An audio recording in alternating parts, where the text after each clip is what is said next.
Okay. And we're here with an actual episode. I actually think that the last one is going to come out next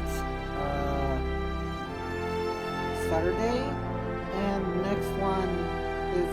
this one will come out next Sunday. So I'll probably have another.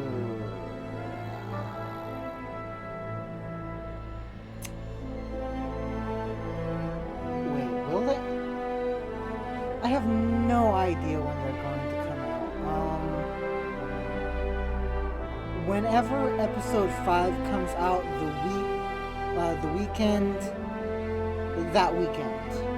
that next Sunday and Saturday. This will come out that Sunday, and the previous episode will come out that Saturday, which means that I'm going to have another episode ready for that Tuesday. And the thing that I forgot, the thing that I blanked on, was the idea of things like War Thunder, World of Warships, and another game, don't know what, happening on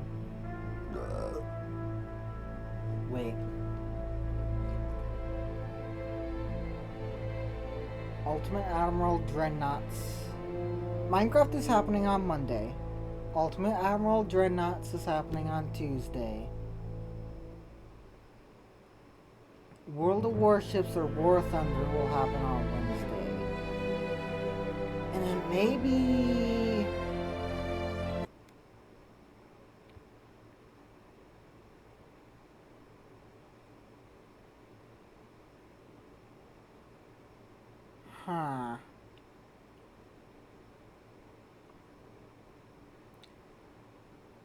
I figure War Thunder will happen on Thursday, World of Warships will happen on Wednesday, and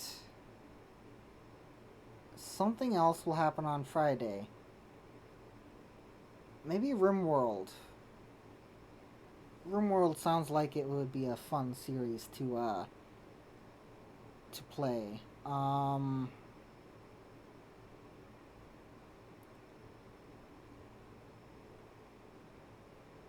And then the weekends will be a bargain bin. One thing or another, depending on, I suppose, what does well. Which at the moment is Ultimate Admiral Dreadnoughts in Hoi 4, as long as I can find someone to play Hoi 4 with me. If any of you are interested and you're a cool dude, exist on Steam, and wanna try Hoi 4 out with me, then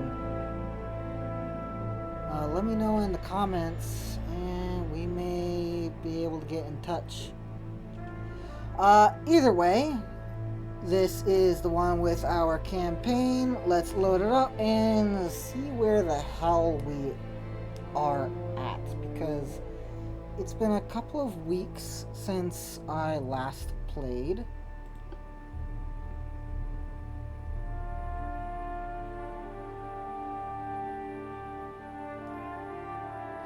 The Helgoland? Hold on, was the Helgoland? Was the Helgoland? Helgoland?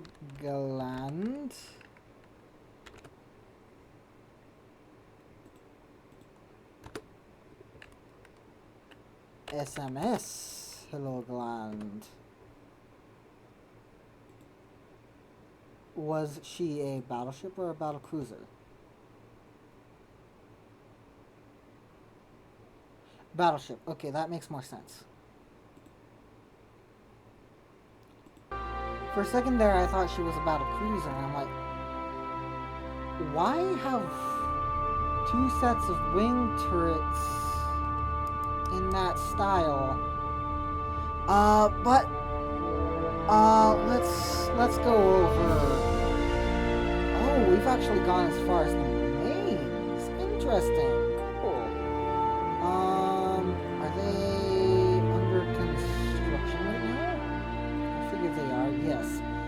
USS Maine, USS Missouri, USS Ohio, and Marco, Tennessee.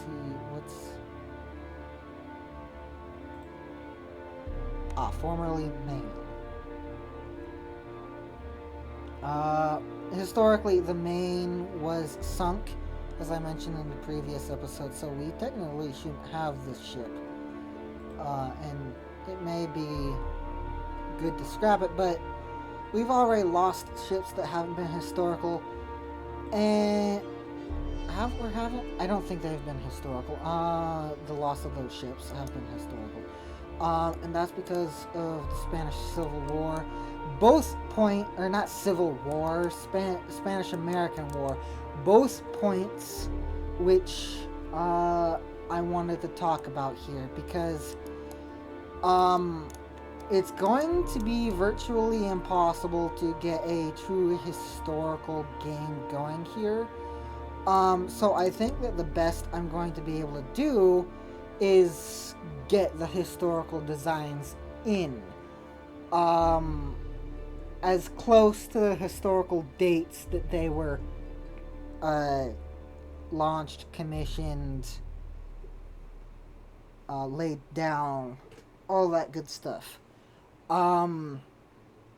Obviously, that's going to be dependent on the technology that I'm able to research, but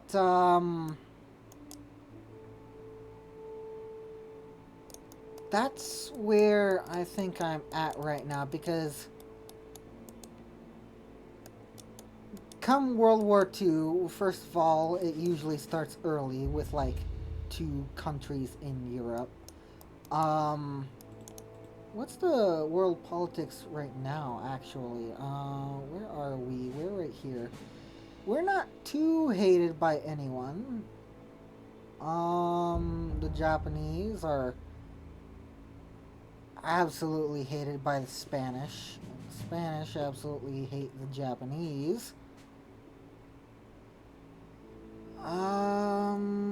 The Russians seem to absolutely hate the Austrians and the Italians.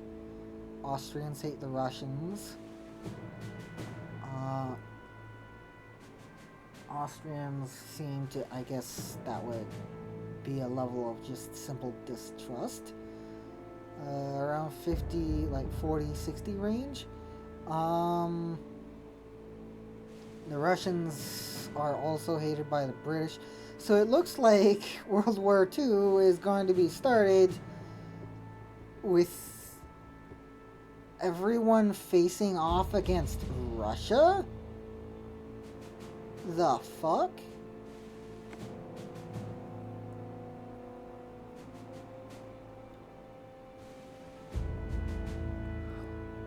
Weird.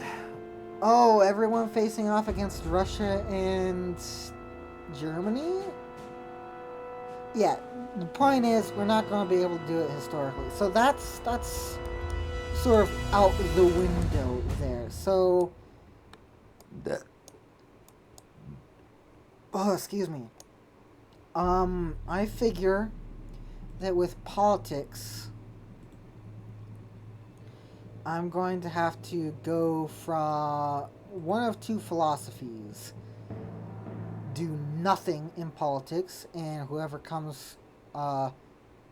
hates me and declares war on me does so. Or I pick and choose the nations for world conquest. And I think that second option is going to be the more fun of the 2 options. The more fun, the more interesting. And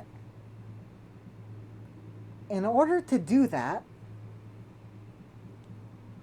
this brings me to my second point. I don't think I am going to be able to do it with the way that I'm going to be designing ships. If I decommission, scrap, mothball, and sell any of the ships that I have currently in order to build the new ones.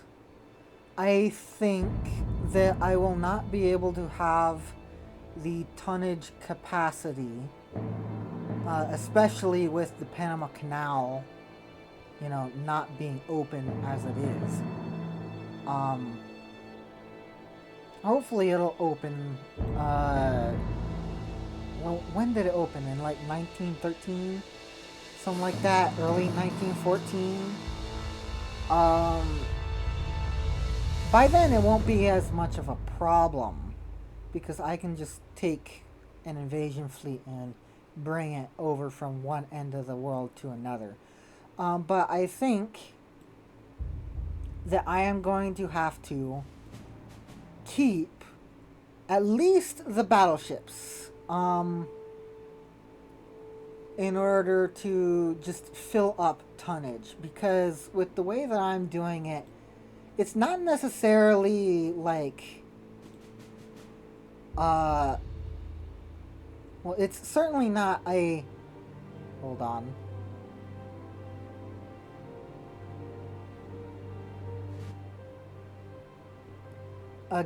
I'm certainly not playing a game where it's like, okay, max displacement, max beam, max draft, max everything for maximum capabilities in terms of naval invasions. And it's also not as if I'm going lowest displacement, lowest beam, lowest draft for, like, I don't know, maximum firepower in battles. Like, per tonnage or whatever, because obviously you're gonna be able to make more of these than you will of these, which means you will have more weapons out in the field per tonnage. That's just, you know, that's a fact. Can I do this with this? No. Why? This is that battleship that I had in the video that I just did, right? Battleship 3. Hold on, let me interesting. So I will be getting the correct hull in around about 1905. This is the hull that I was looking at. Obviously can't place anything down there, and this actually isn't large enough for, can it be? Ah, can't put any barbettes there. Anyway, okay. Oh, this is the Kearsarge hull. Wow. This is the thing that I think is supposed to be especially designed for the Kearsarge. It really isn't. Well, maybe it is. I don't. Because you can put 4-inchers here and upgrade those to 9, and that can be a secondary armament. I already went over that. But I don't know. I really don't know. Let's go back. Continue campaign. Load. Here we go.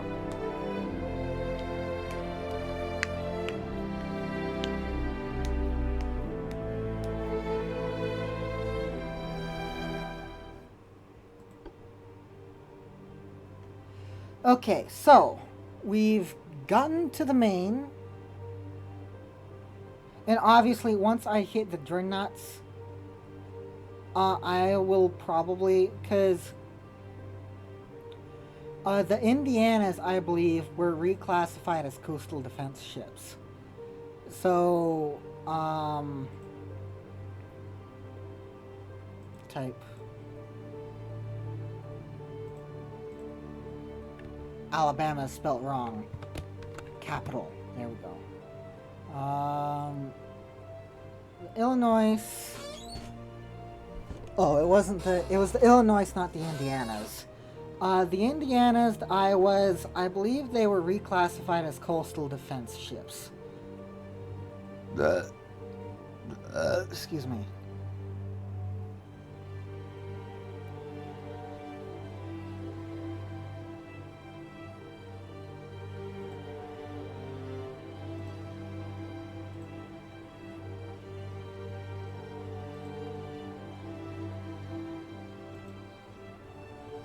Have I already refitted them?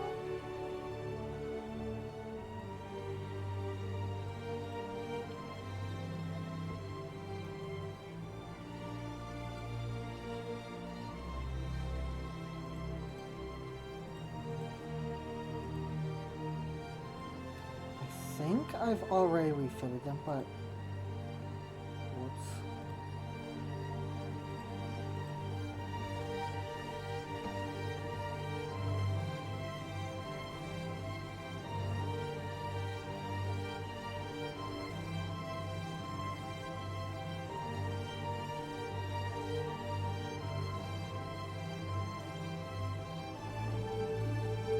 Limited Gulf of Mexico.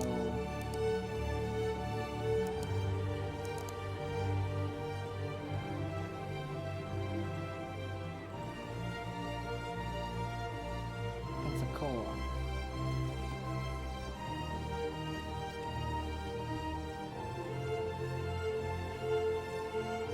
The Iowa is definitely refitted.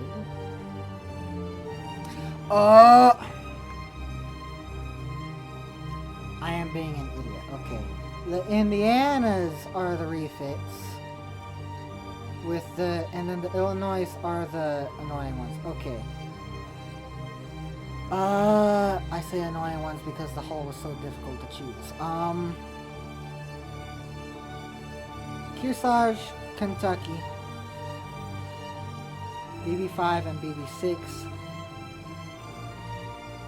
Those are the ones that I used this hull for. That perhaps I should have used that other hull for. But they were flush deckers. And that other hull doesn't have a flush deck. Let me know what you think about that. That I'm like on the fence about that. I could go either way. I just thought that that would be a little more accurate in terms of firepower, which was the more important thing at the time in my mind. Now, let's see. What's the next design that I need to be going for? We just finished the mains. Or just finished them? No, we just started constructing them, right?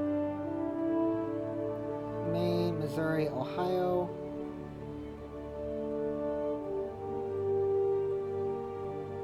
Did I go over everything that I want? So, I'm probably going to be keeping these ships. And in so doing, continually refitting them. Up until, I don't know, when their tonnage becomes absolutely, completely irrelevant.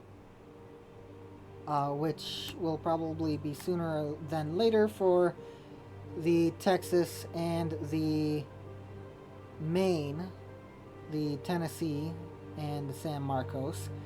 But that's to be expected. I do kind of want to see how far I can go with their upgrades before I have to quit. I want to see, like, them either get demolished or them actually be able to put up some sort of a fight. I'd be happy if...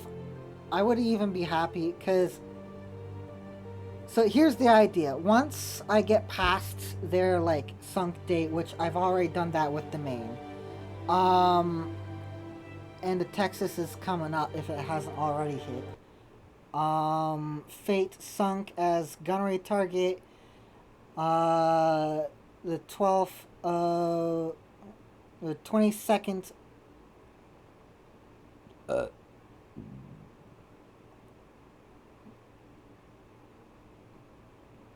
21-22 March.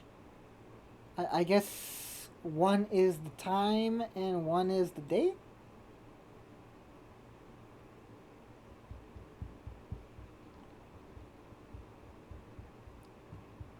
Ah, yeah, it says it nowhere else. Or at least.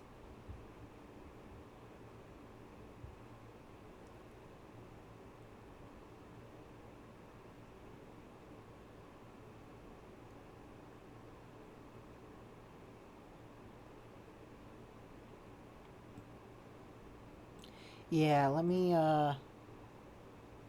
window capture. Come on, there we go. That. Um, that's what I'm seeing. 22nd March. I guess this is the time of the, but that doesn't make sense. Of course, it would be military time. Um, but that doesn't make sense because that's what 11 at night. I Not 11. 12 minus 3, like 9 at night.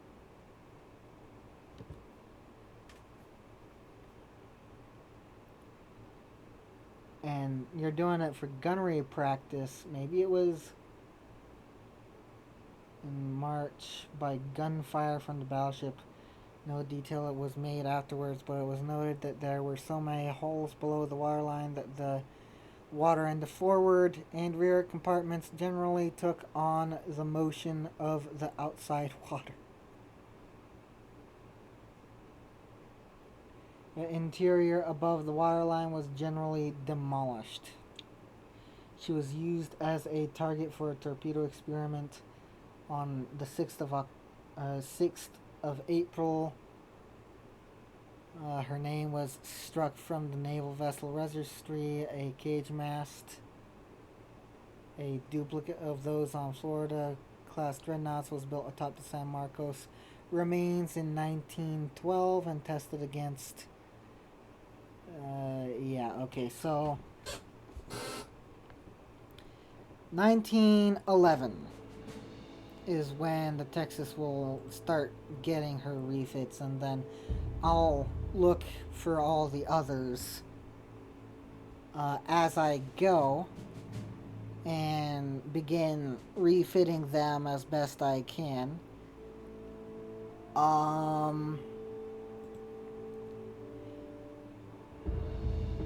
And it's actually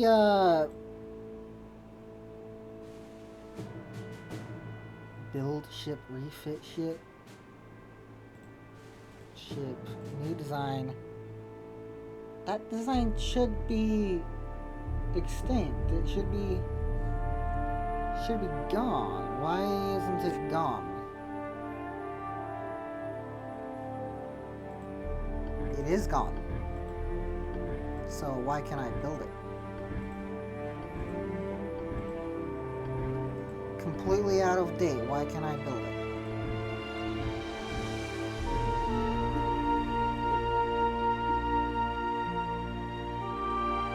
Shit. There we go.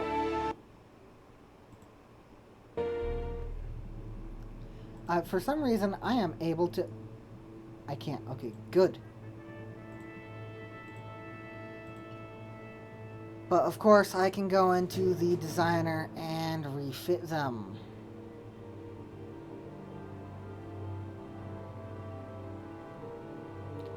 And let's... So... just to make sure. Where are the refits?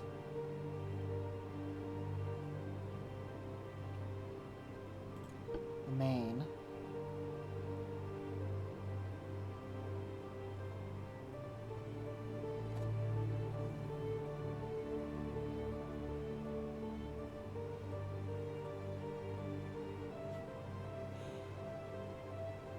And then the Texas was right there. Yes.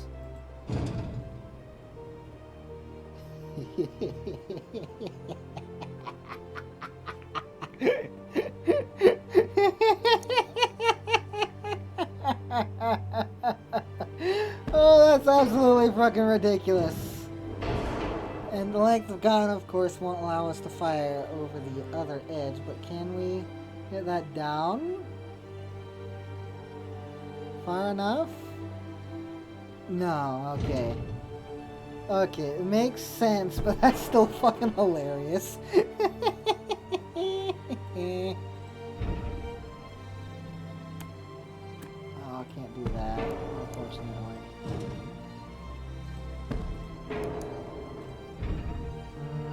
What? This gun can fire that way, but this one can't? Oh my god.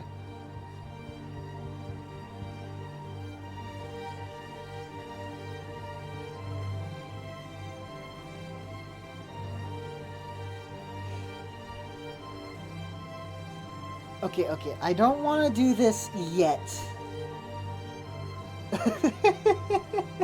That's gonna be absolutely insane and ridiculous. Don't exactly want to do it yet. I think that I can do it a little bit later, and I think that I'm gonna have to downgrade those guns a little bit because they seem to be a little bit too big. And only being able to fire those guns, half of those guns will be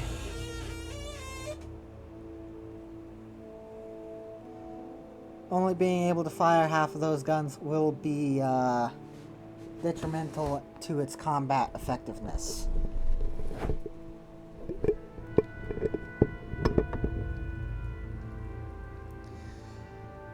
So let's see what.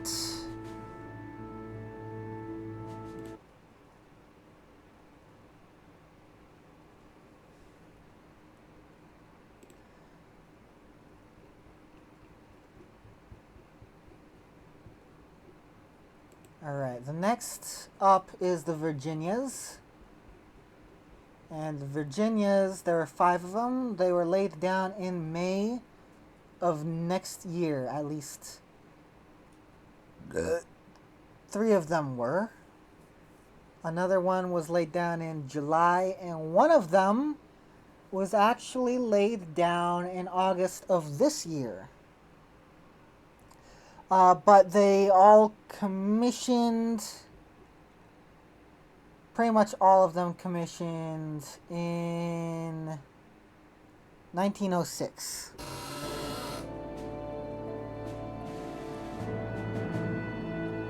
So we have a bit of time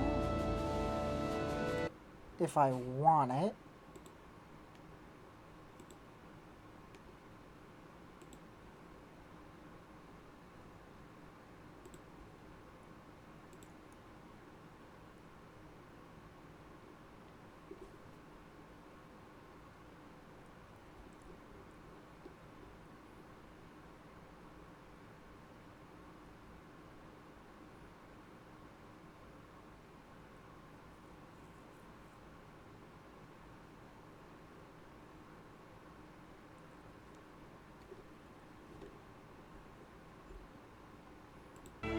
Yeah, because the mains were commissioned Maine, Missouri, Ohio, December of 1902, December of 1903, and October of 1904, respectively. Maine, Missouri, and Ohio.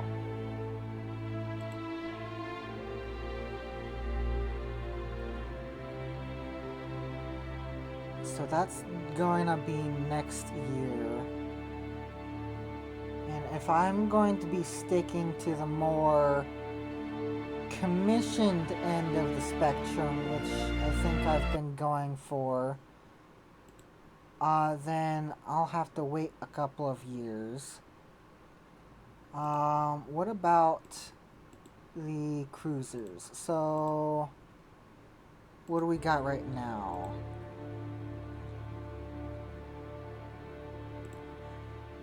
New Orleans, CA.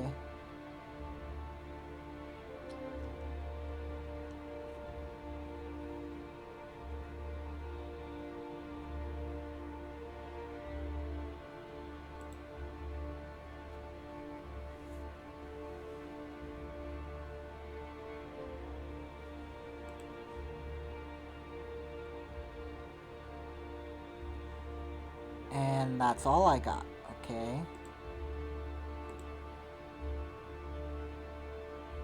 Brooklyn, Denver, Porter, New Orleans.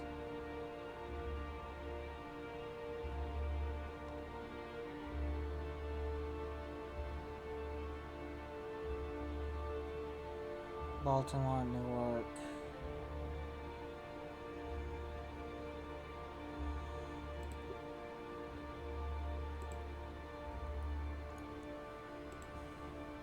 New York, Olympia.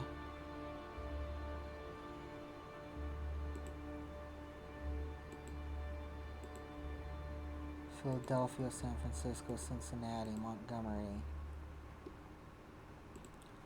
Philadelphia, San Francisco, Montgomery. Indiana, Iowa. Indiana, Iowa.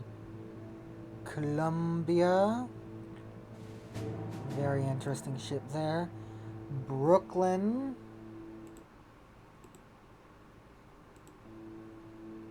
Denver, Porter, New Orleans, Kearsarge. Okay. So the next one will be the Pennsylvania class cruisers. And they commissioned 05, 06, 07, and 08. Actually, none in 06.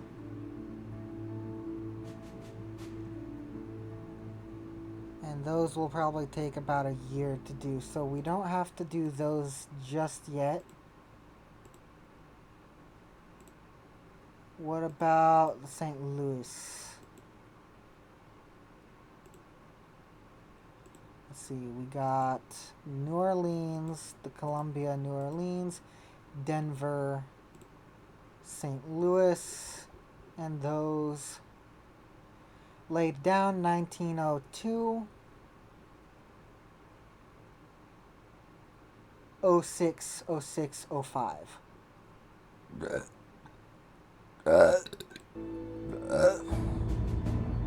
Okay.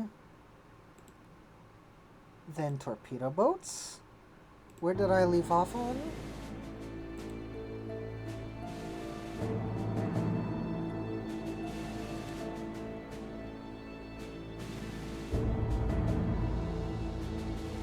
The Farragut.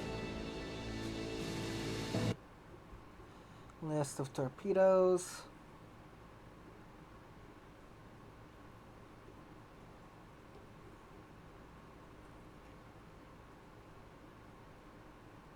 Farragut, Davis,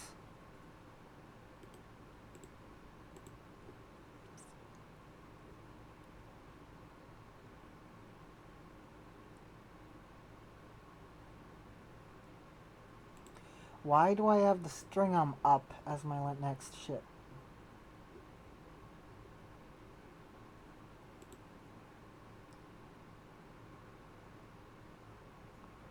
$154 long tons.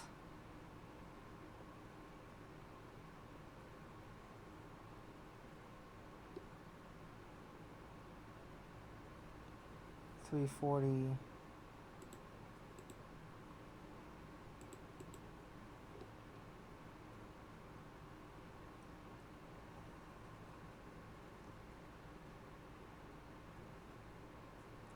Oh, was it? Was it because the Davis and all the others were just so frickin'... Oh no, I lost the Davis and the Fox. Ah, there's the Davis. Okay, yes. I got the Davis and the... What about the Morris? Okay, yeah, that's not happening. The Talbots? Even more not happening. And the Mackenzies?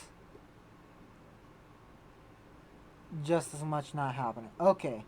I see why I have to string them up. Okay. And those...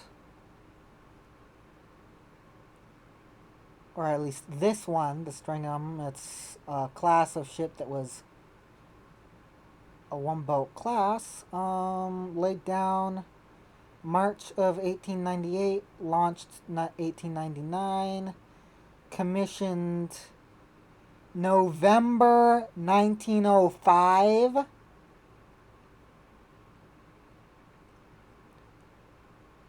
Assigned to reserve, Stringham was launched on the 10th of June 1999 by Harlan and Hollingsworth Wilmington DE, sponsored by Delaware. Yeah, DE Delaware. It was sponsored by Miss Edwina Stringham Creighton and was placed in reduced commission on the 7th of November 1905.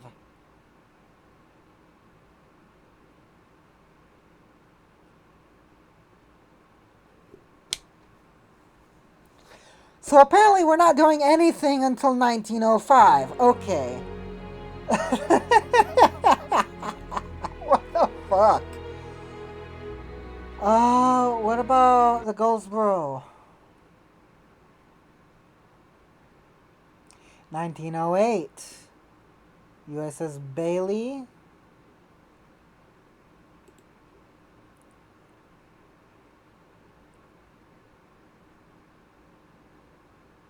$1901. Okay. This is something that we can do. USS Bailey. Torpedo Boat 21. And then the Somers.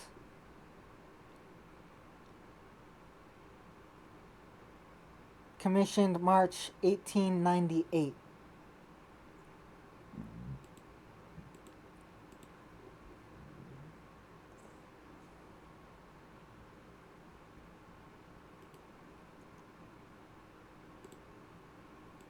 Then comes the Manly. No, that's 30 fucking tons. Okay. Not the Manly. What about these Bagleys?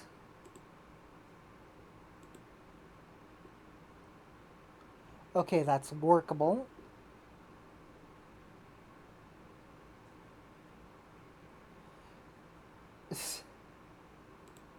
Okay, sorry I haven't been showing you this. You've just been staring at a screen. Let me,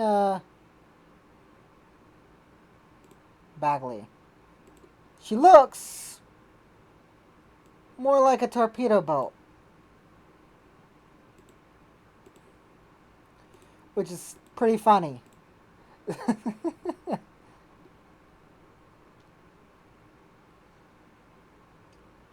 So we probably should have already had her. 1901. Somers.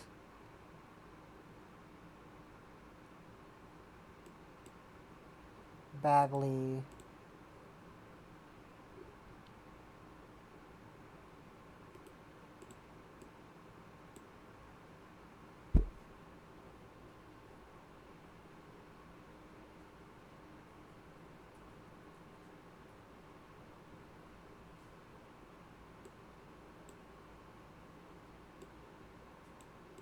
Commissioned October 1901.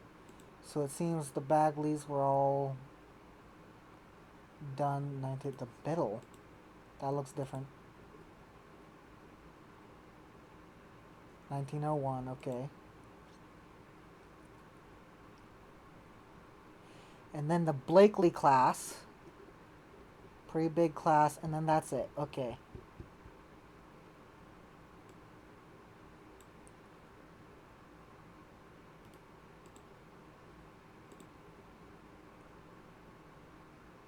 Oh 04.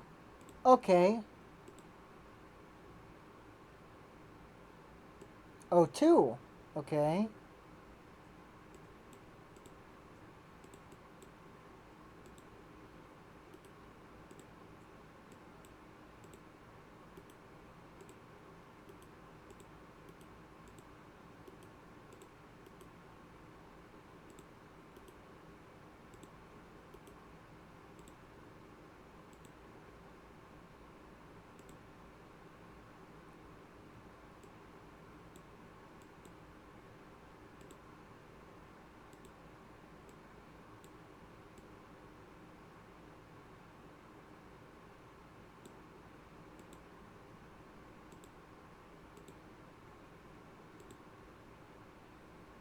Blakely.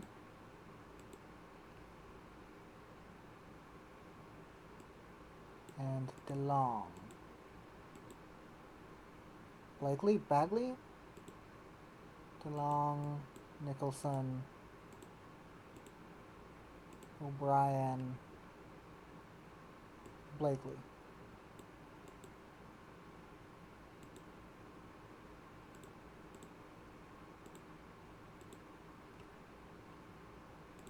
Somers, Blakely, Bagley, DeLong. Okay.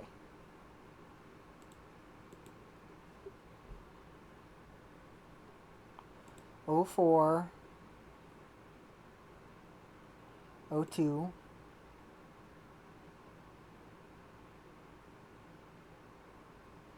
05,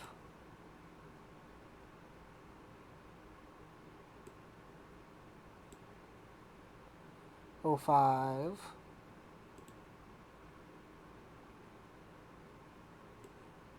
01, 01, 02, 01, 01, and then those. Okay, so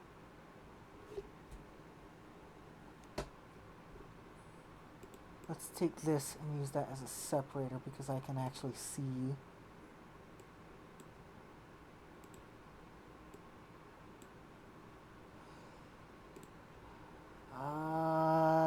Yeah, let's make the Bagleys and the Blakeleys right now.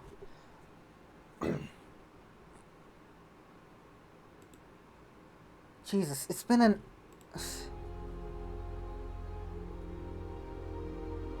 3/4 of an hour and I haven't done anything. God damn it. I'm terrible at this. Let's new design.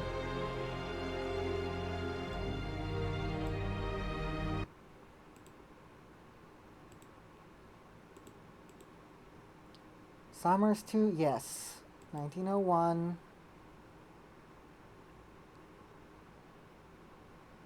Bailey.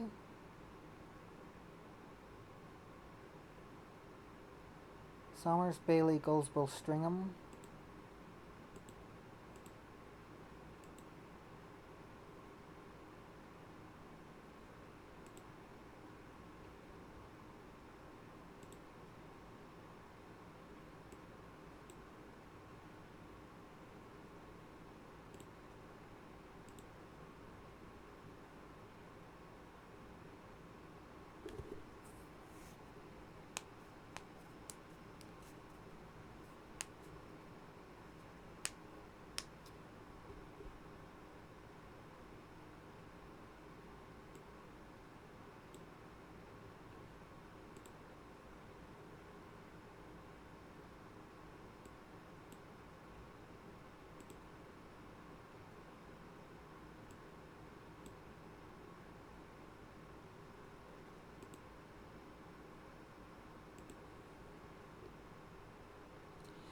Jesus.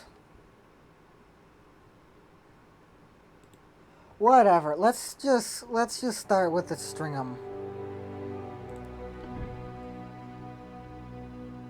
Everything is completely bonkers.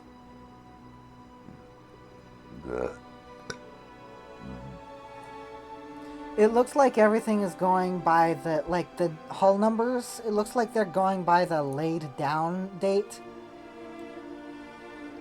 But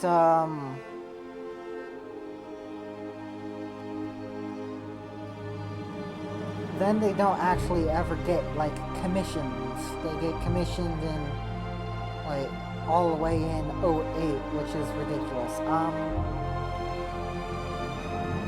So these guys, the Stringham's 340 long tons. Stringham.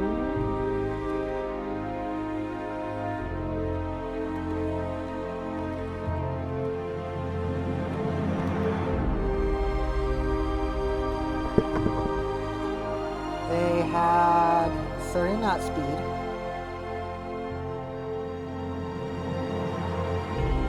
Vertical triple expansion engines. Steam triple expansion. Let's go for that.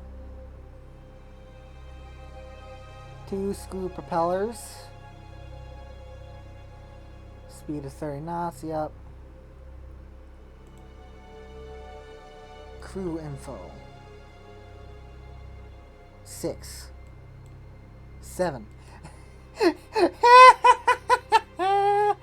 Oh my god. The actual complement was about 60 enlisted officers, exactly 59. And I get a complement of 7. Wow. Okay. Let's just do standard, I suppose. Armament, 4 6-pounder, 2.24 inch, and then 2 18-inch torpedo tubes. Okay, that's simple enough.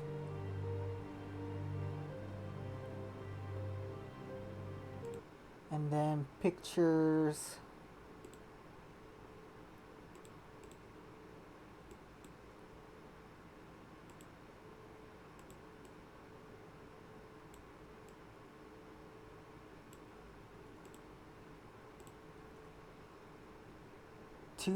Three smokestacks.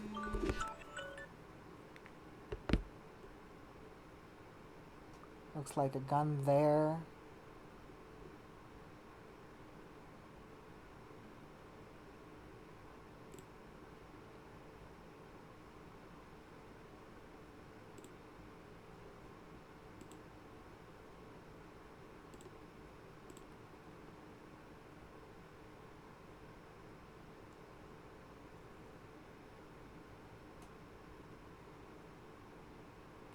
Can't really tell.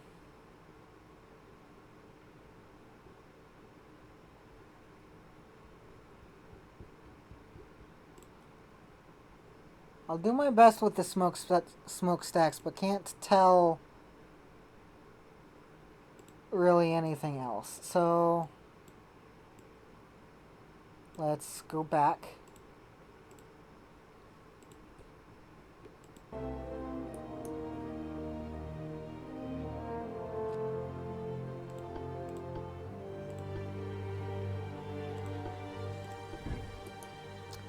Nope. This one. Thank you.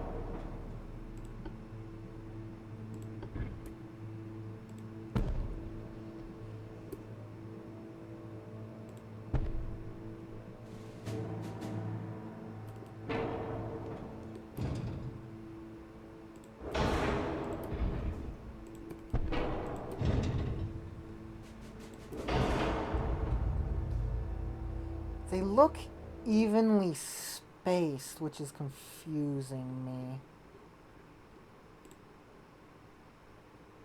Because it looks like there's shit in between them.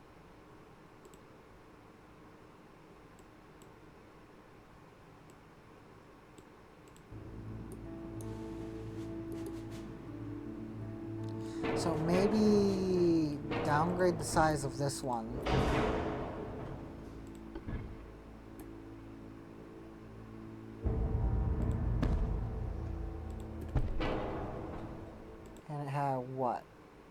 4 and 2. So let's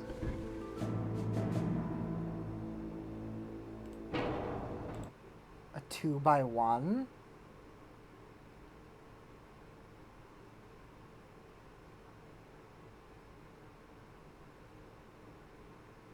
Oh my god. I can't confirm it. I can't confirm it. It looks like they didn't come in separate torpedo launchers like this. It looks like they came in one.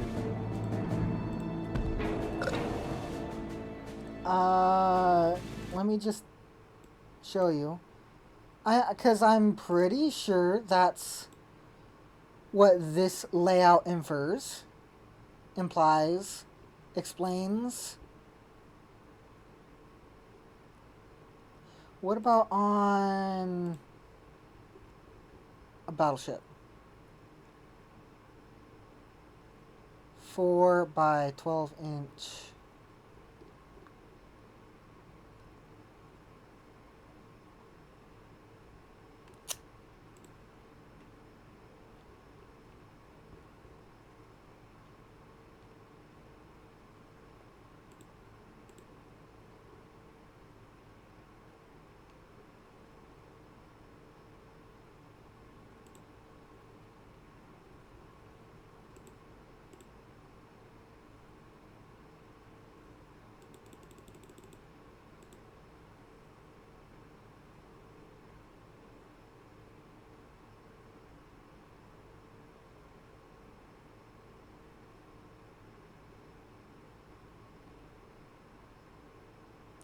Damn, I'm just gonna do it. And I'll put it at the end of the ship. Okay, so then we got 2.2 inch, right?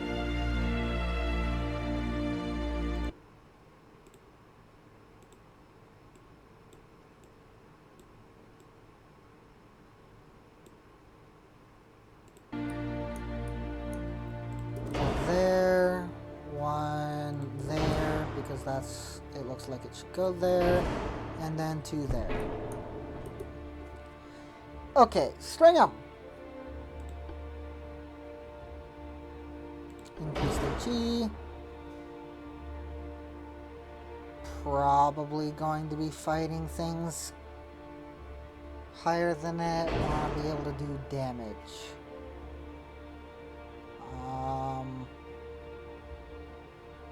Actually, let's do this. A bunch of damage with high explosive to those things that it can absolutely hurt. Because that's what this does, right? Range, penetration, yes. And then this for small amount of ships that it won't be able. And then battle site, white powder.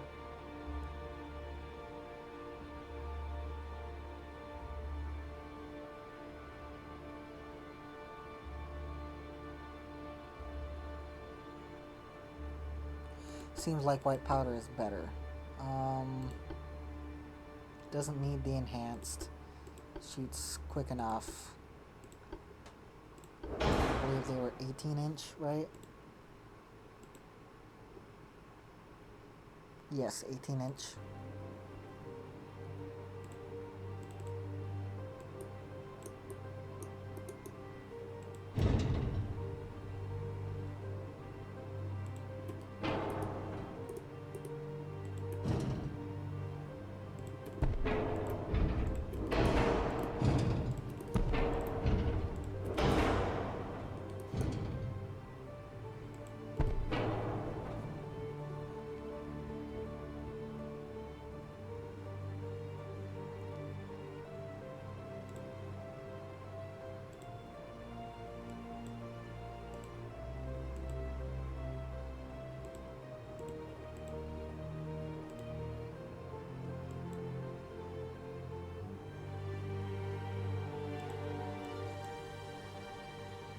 Oh.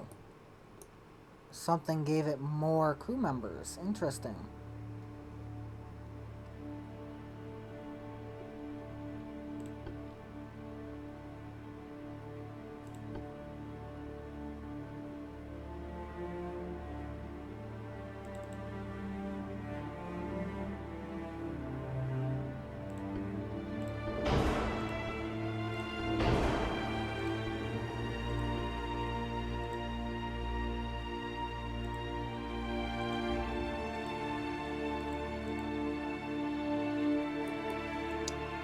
can reduce the beam.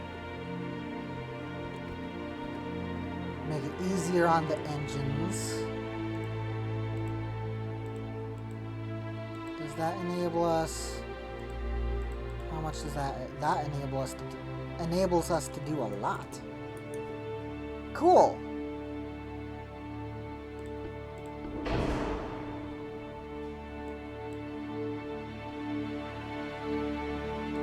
Practically a luxury liner.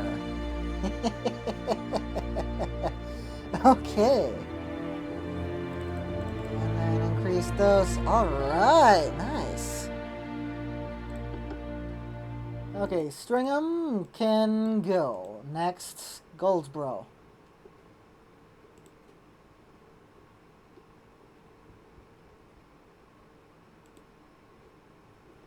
Which was torpedo boat 20.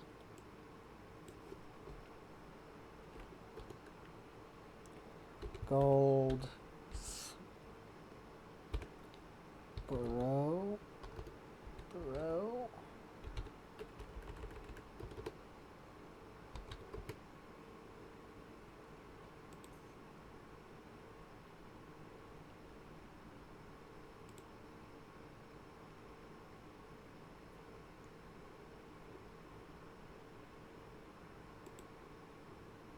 Oh my god. What the hell?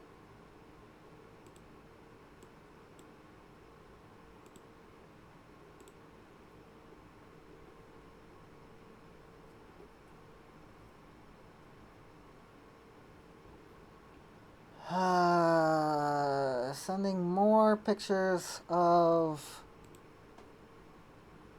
a new ship rather than the one that I'm looking for.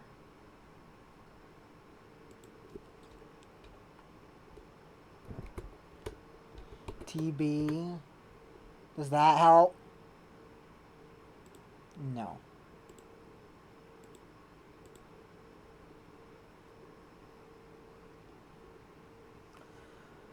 Well, it looks like she had 2 smokestacks, 250 long ton, 255 long tons, another 4, and another 2x1. Or is that 1x2? I don't...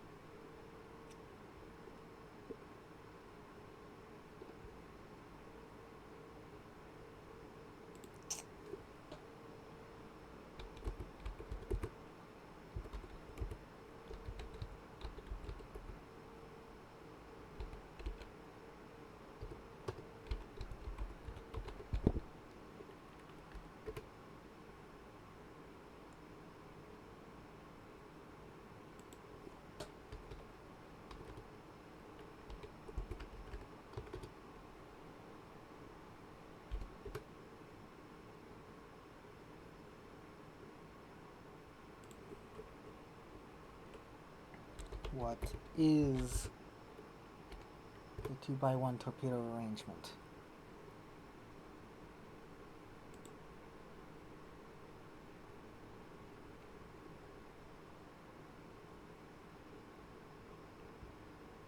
Damn it.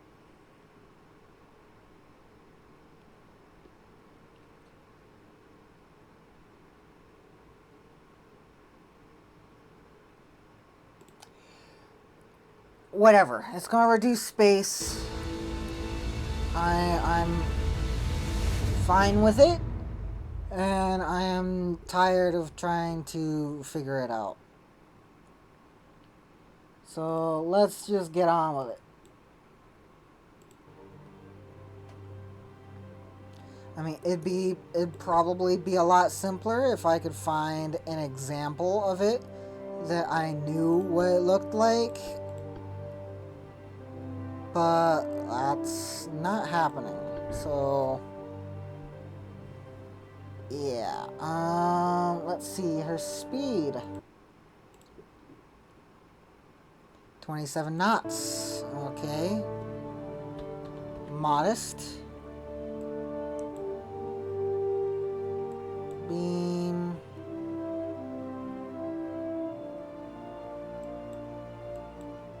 Let's do that. Triple expansion. Right, yep.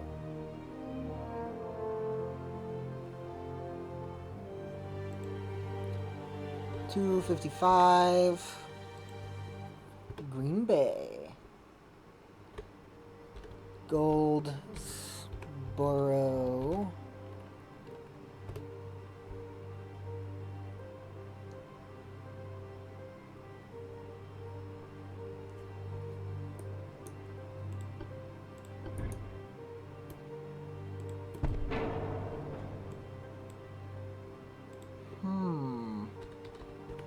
Can we get you longer?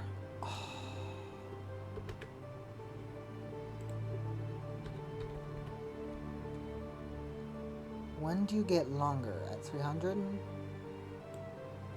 Yeah, just about. A little less, it looks like, but that's fine. Excuse me. Let's take that torpedo launcher, strap it straight back on the back, just like the Stringham.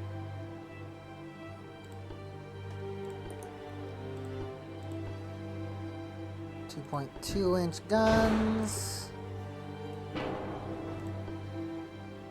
2 funnels. Let's get the small ones and let's do this. Then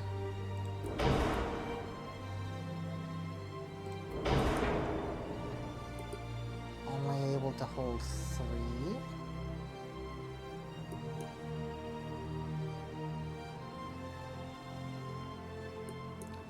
Four are required.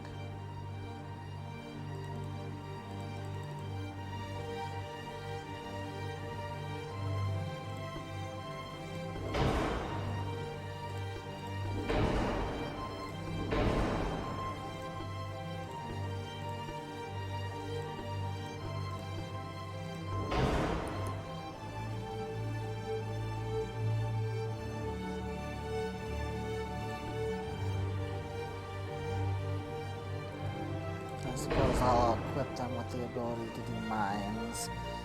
That's not part of their armament, but I do want mine layers.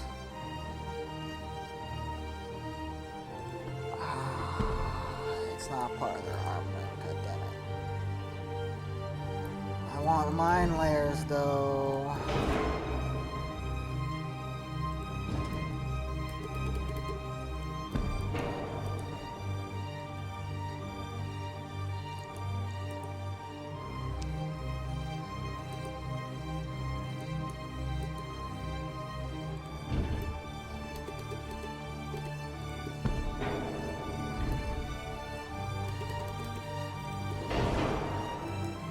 There we go.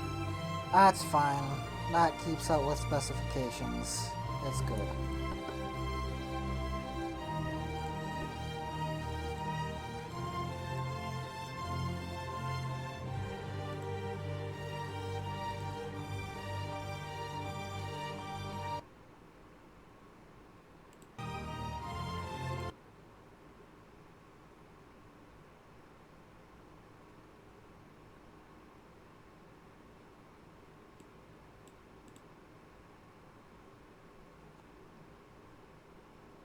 Okay, then Bailey class.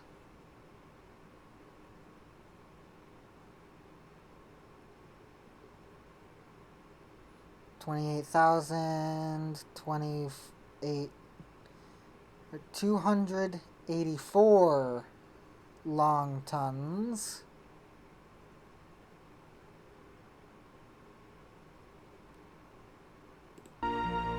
So let's exit for a moment and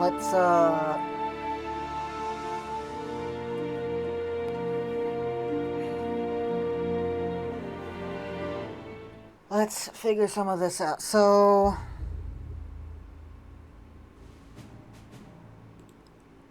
build ship, build 1. Build ship, build 1. Status.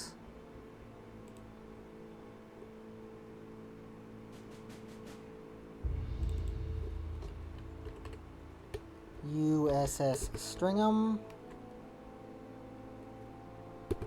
TB 19, Goldsboro, TB 20,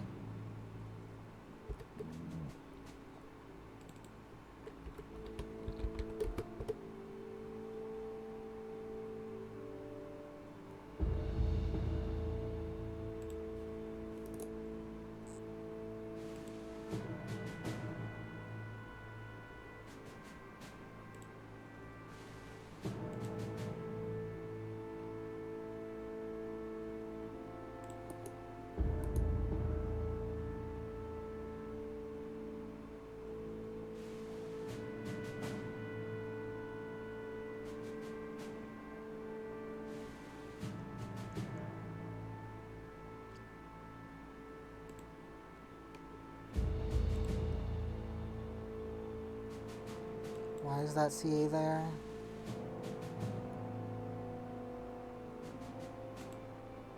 Why are there 5 BBs here?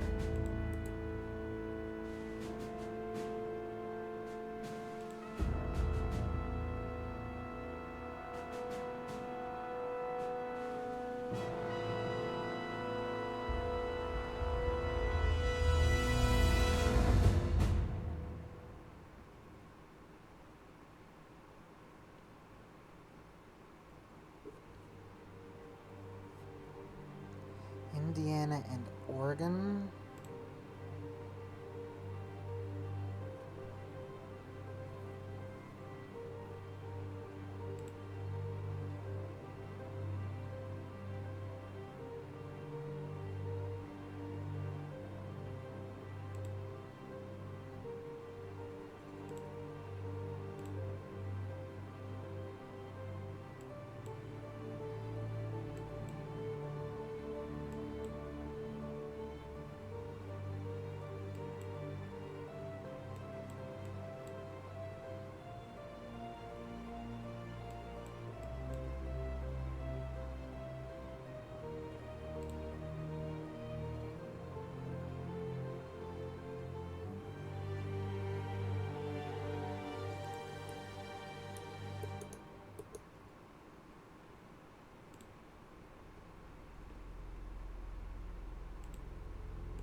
ships with the longer range, not the Indiana and Oregon, to be on the other side of the map. Or not the Illinois class, sorry. To be on the other side of the map. And that's going to include these guys as well.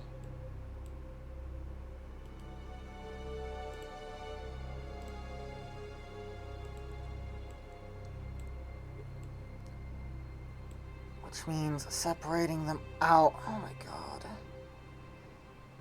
Because the Illinois class only has 5,000 kilometers worth of range right now.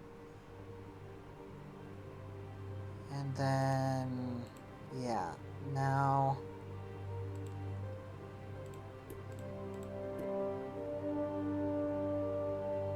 at sea control. Change port, can't. Okay. Great. These torpedo boats.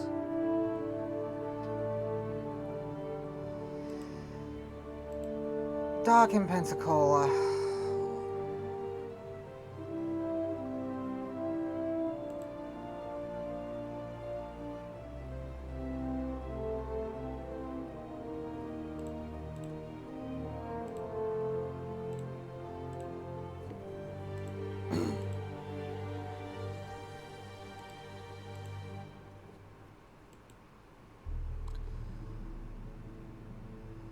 Then, hold on.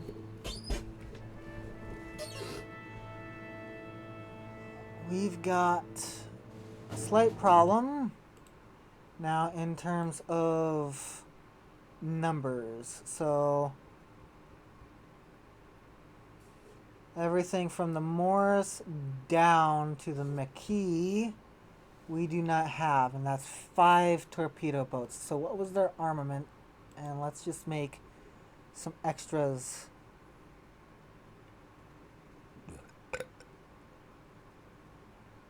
Three by one.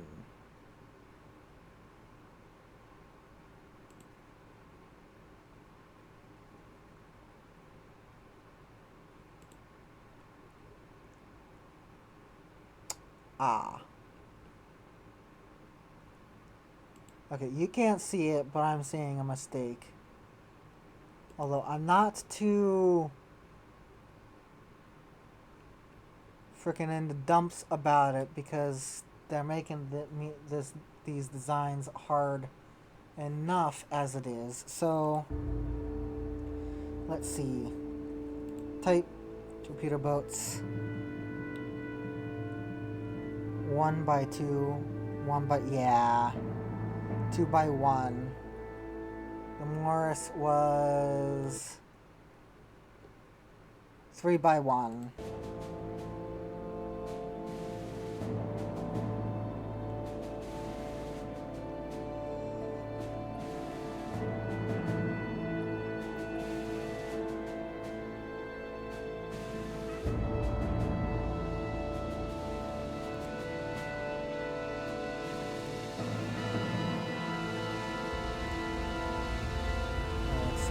That. Where is it?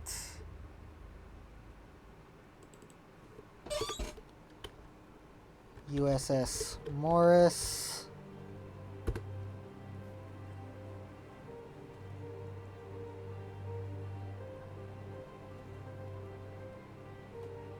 Torpedo boat 14.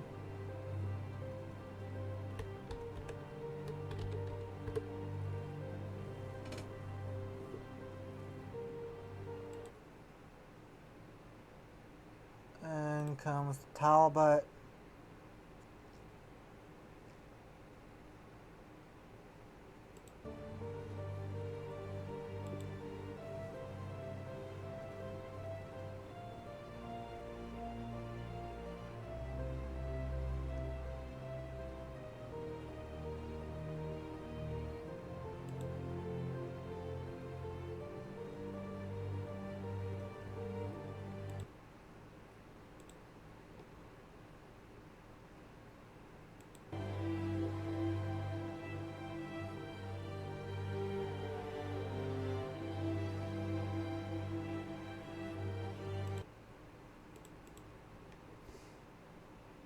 one 1-pounder 1.5-inch gun, and two 18-inch torpedo tubes. So let's just...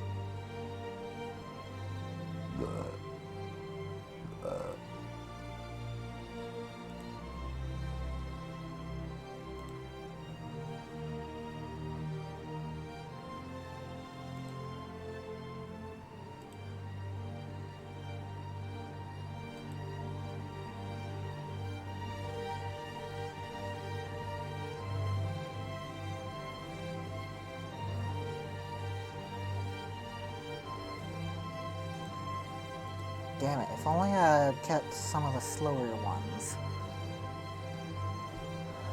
Maybe those would have been better representations of their armament. For now, not string 'em, not Farragut.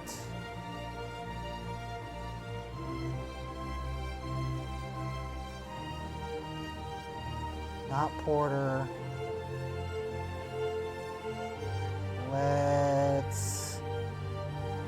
Let's go with Davis because it was slower and that best matches these ships' speeds. Two of them.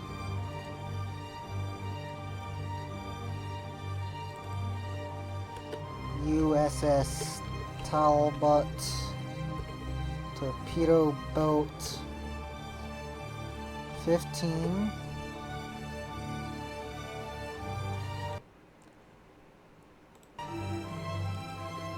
USS Gwyn, torpedo boat 16.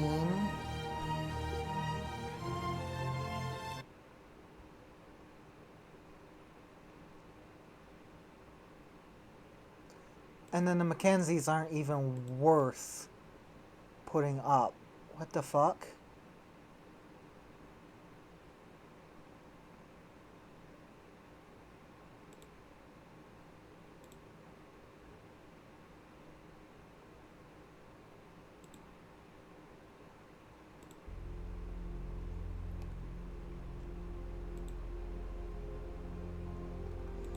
Those were Davis? Yes, okay, so let's just... two more Davises, I guess. USS...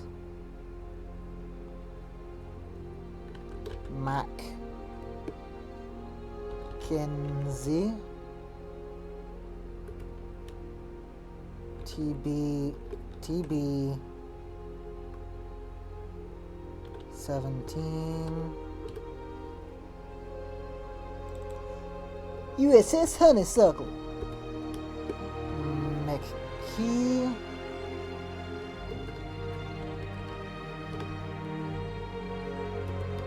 Torpedo boat 18. Okay, that makes me feel better. Although not that much better. Their range is what? God damn it. That's 4 torpedo boats that I'll have to transfer over to one place or another.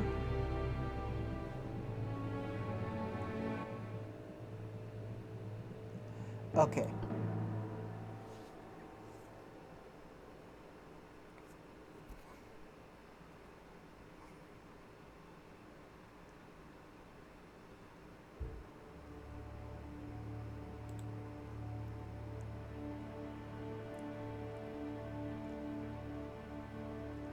Miami, Pensacola, wait.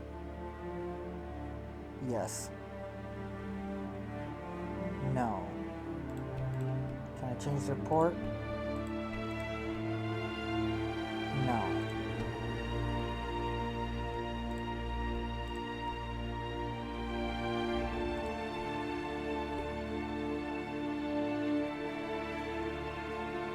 Pensacola.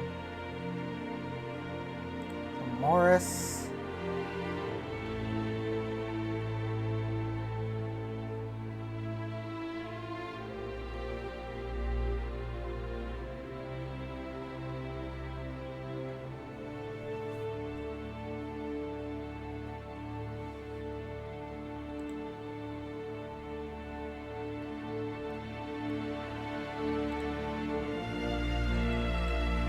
your range.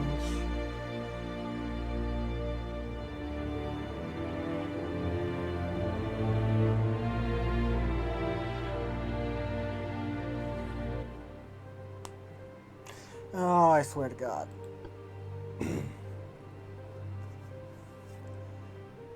I suppose you're going to go where? Tampa?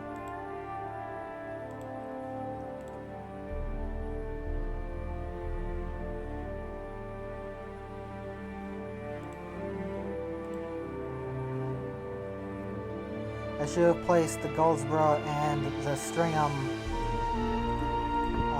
up here in Norfolk.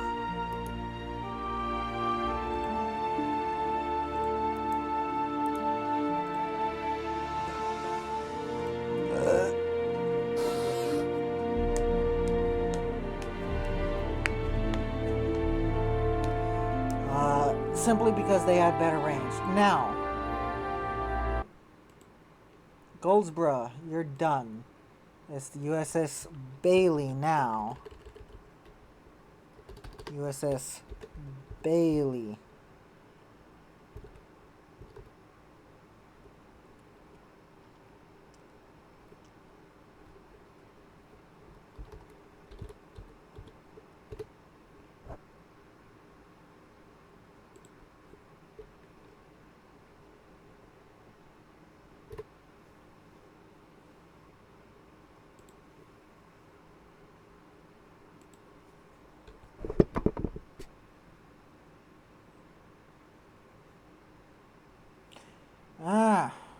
Awesome.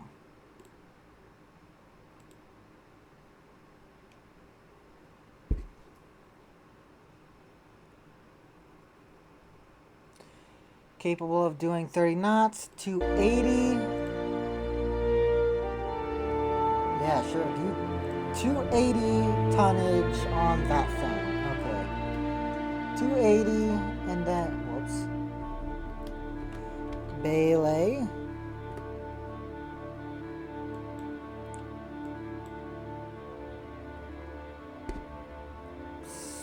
Speed 30. 2.2s. 2x1s.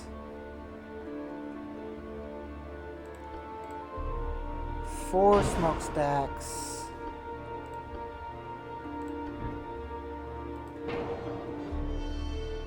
Let's see, can I 280? Yes.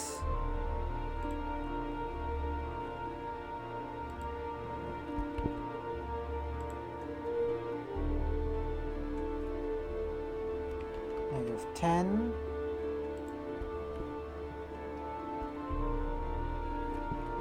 $284. Let's help us out a little bit by increasing the tonnage to, instead of the long ton, wait.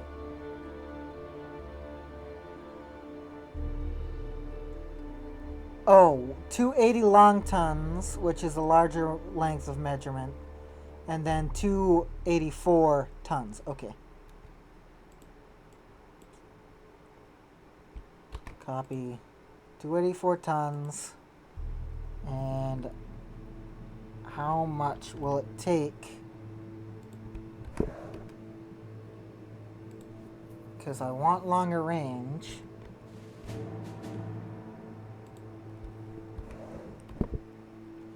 Before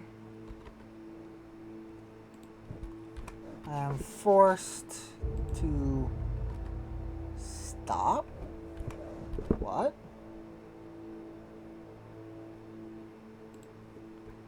$280. Ah! It's the 84 for the tonnage. Okay. What about this?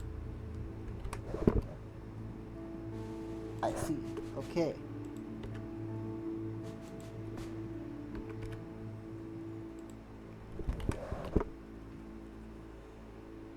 Okay, that means that this ship will be able to be... 3 of these will be able to go up to... New Norfolk. There was 4 of these, but let's go over to this.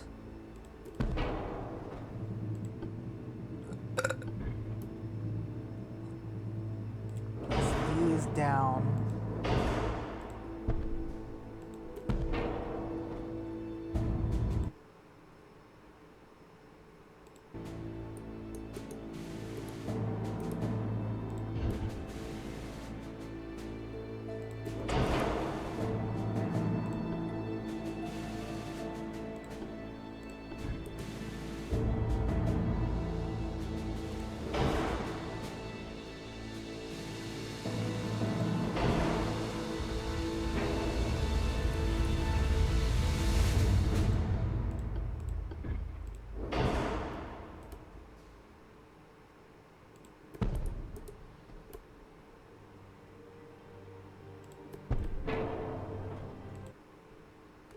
Four of those. So what happens when I do -8?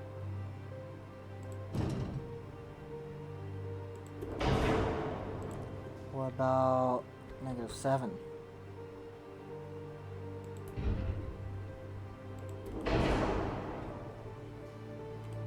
What about I do this? Snug that up a little better if I can.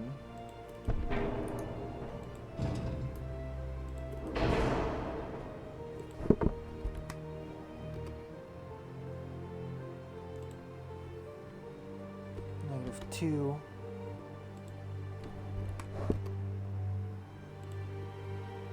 -4.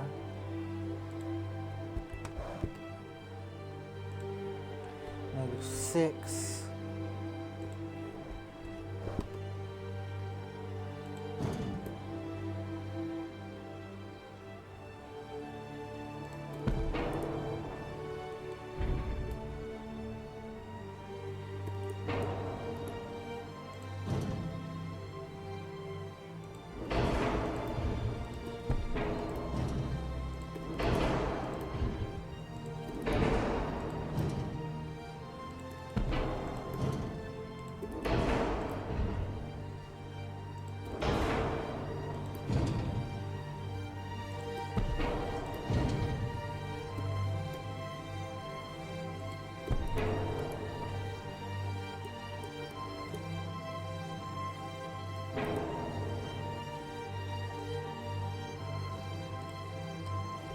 -5.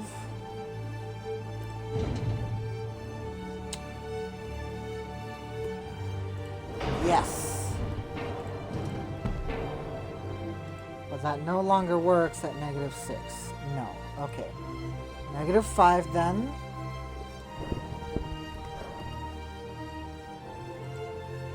-5.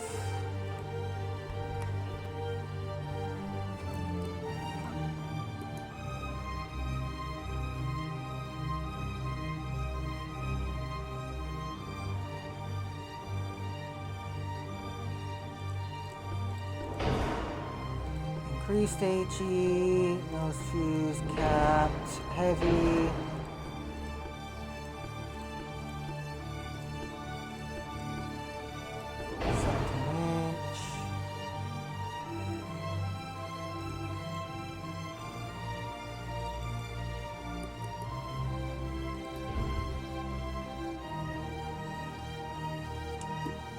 Right, okay, well.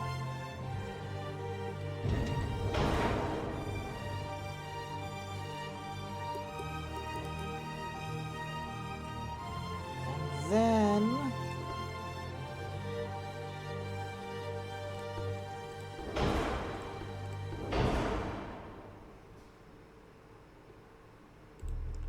Decrease, okay.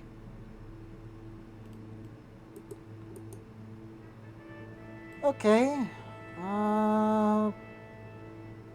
pretty good layout, all things considered.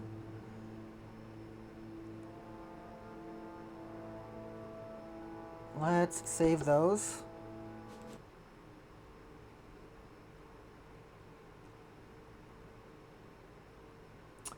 Wait. Ah, okay.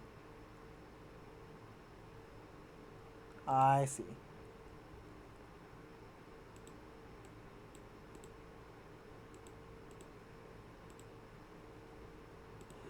Torpedo boat 21, 22.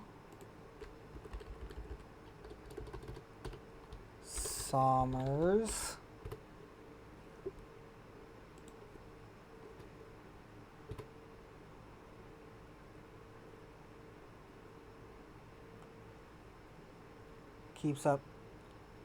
Keeps coming up with the thing that is not the torpedo boat.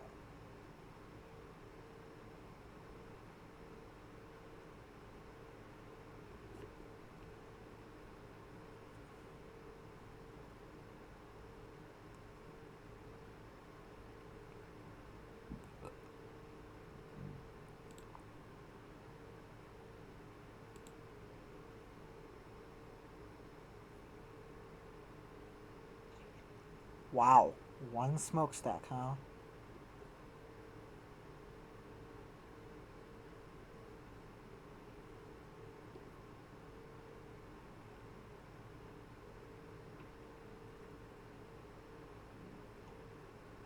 Ouch. Oh, this is gonna hurt. 150 tons. Ugh.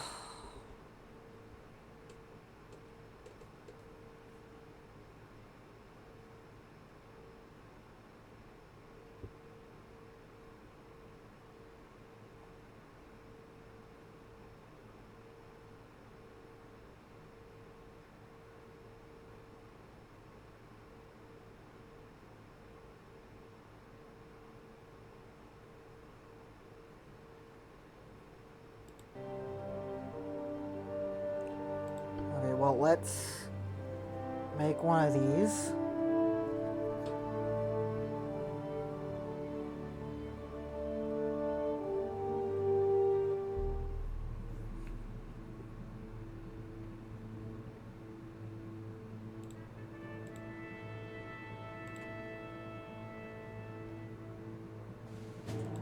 Put it in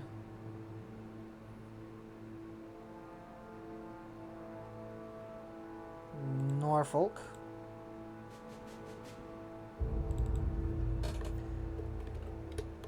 USS Bailey. Torpedo boat. Let's see, we've gone from 21. Okay.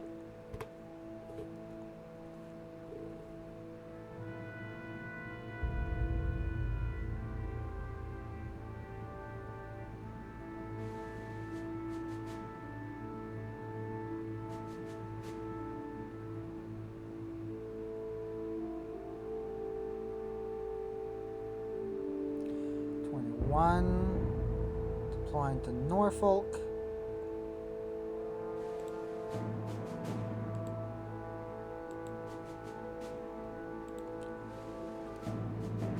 With the Somers coming in close behind it.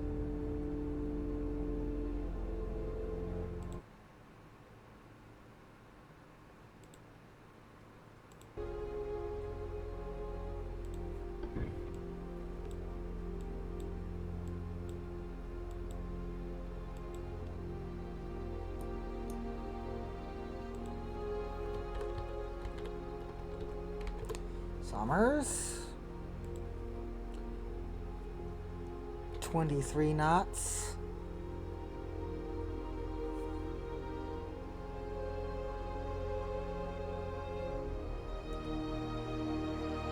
Four 1.5s and three 18-inch torpedo tubes.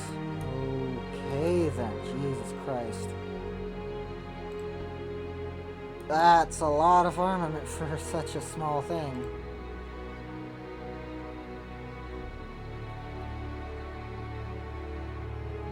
vertical quadruple expansion, reciprocating steam engines.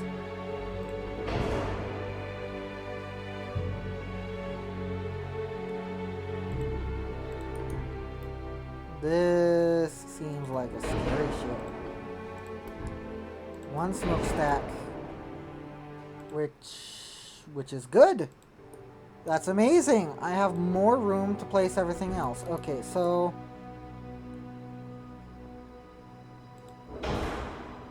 let's see about this. What does that do for me?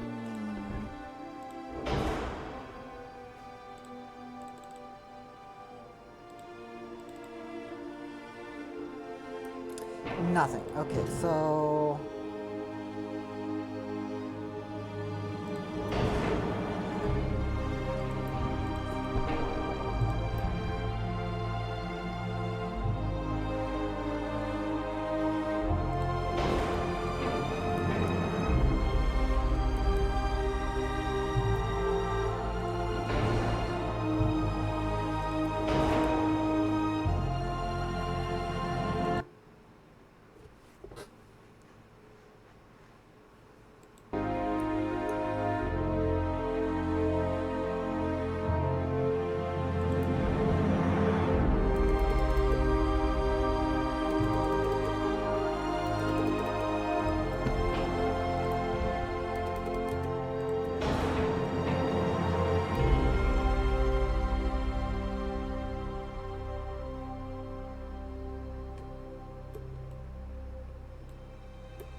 me nor likey.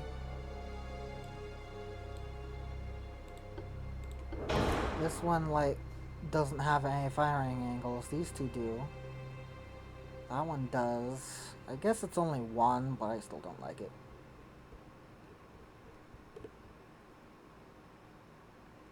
Now,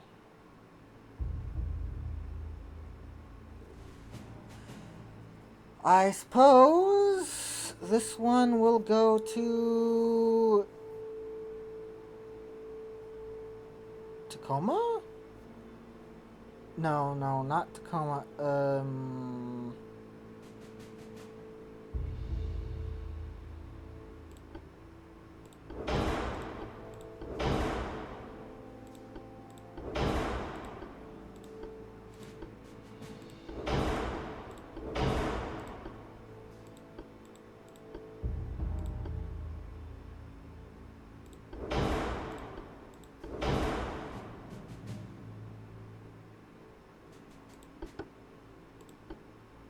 Tampa. That's where it is, right? Tampa. Tampa.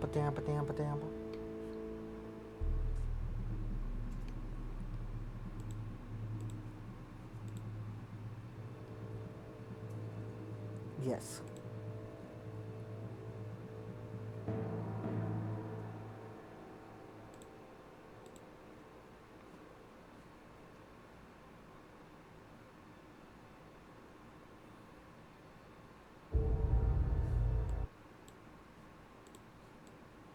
Summers is done. Now the Bagley.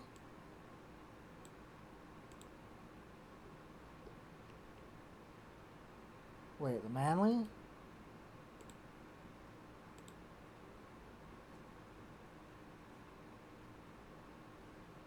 Ah, 30 tons. It had no armament and it was a torpedo boat?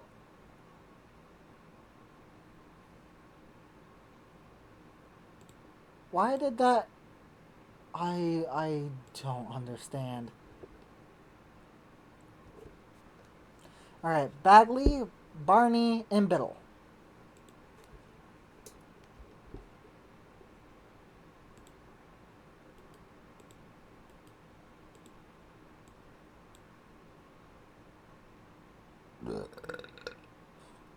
They apparently had an airplane.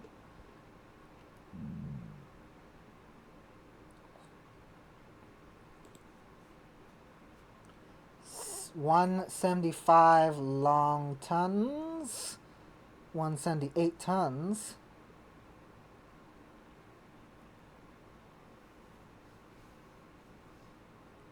Three torpedo tubes.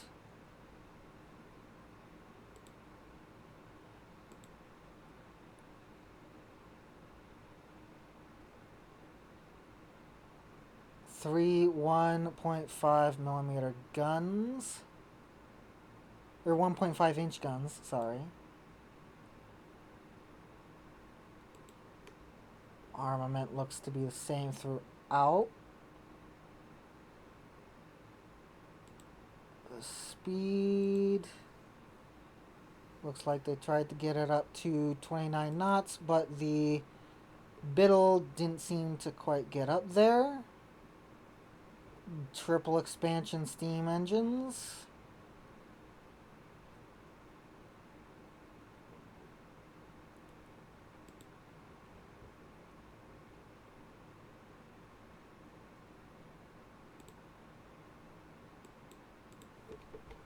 '24. Bag lay.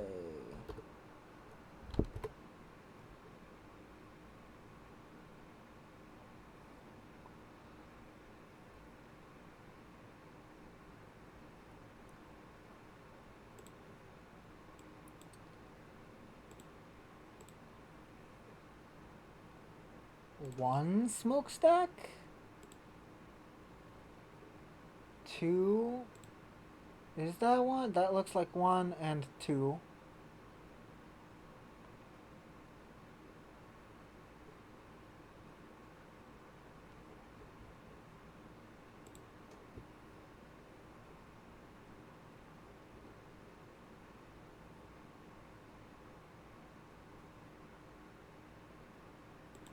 What about,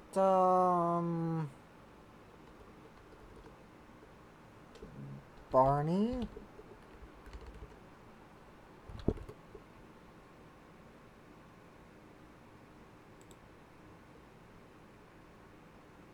Okay, so yes, two smokestacks.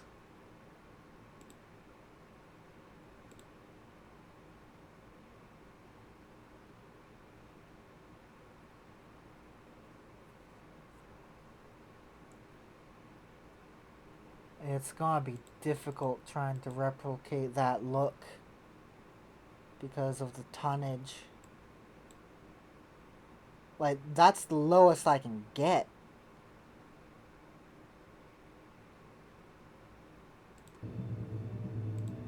Okay, so new design. Ultimate Admiral Dreadnoughts.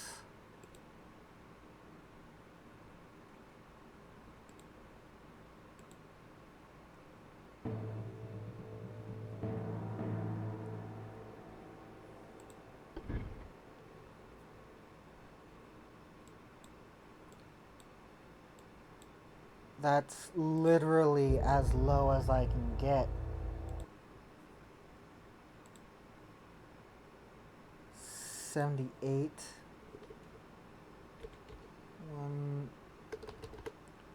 178.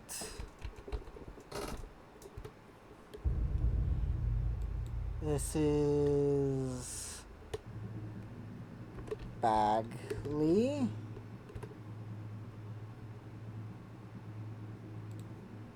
29 knots. Triple expansion.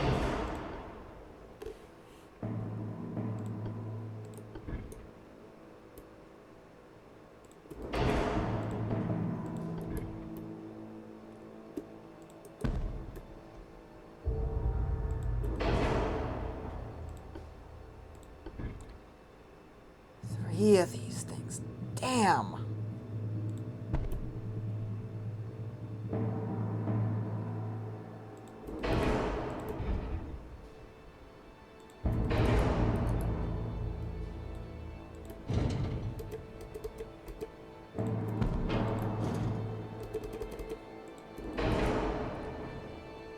Then three. Okay, that makes it simpler. So 3 of those. Wait.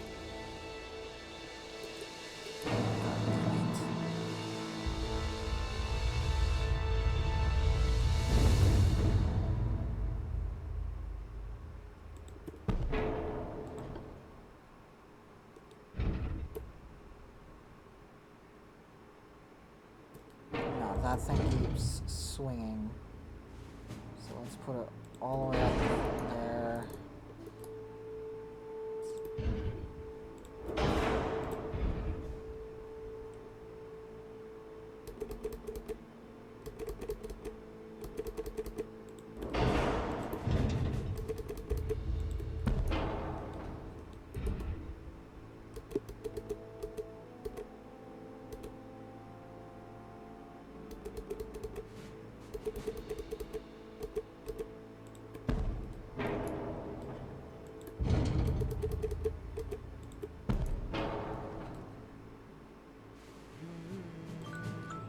Downgrade the spacious. Downgrade the bulkheads. Okay. Increased. Heavy.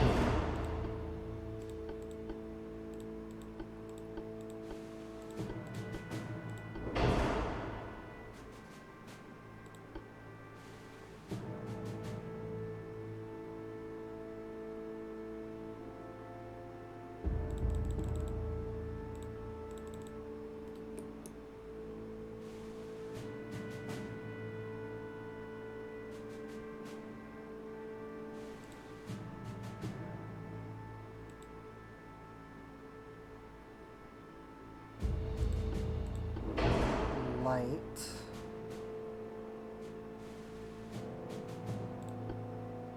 Reduced.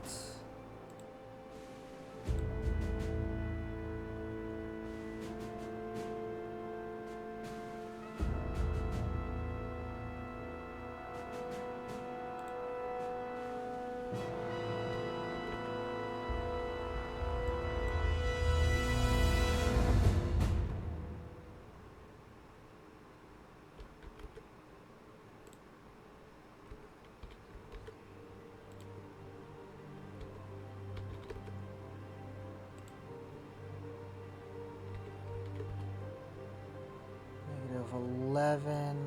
That gives me a 4,000 range. Okay. Standard. Heavy. Capped. Increased HE.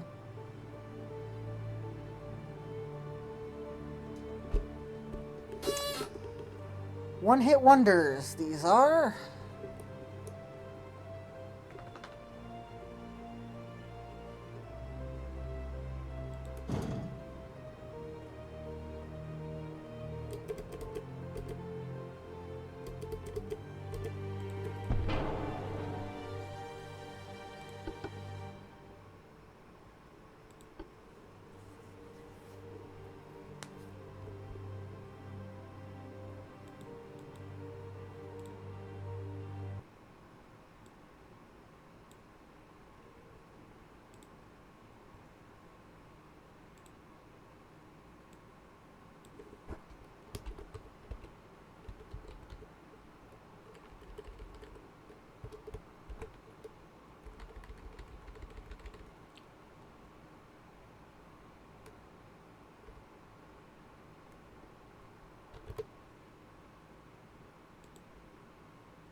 And then 3 of these.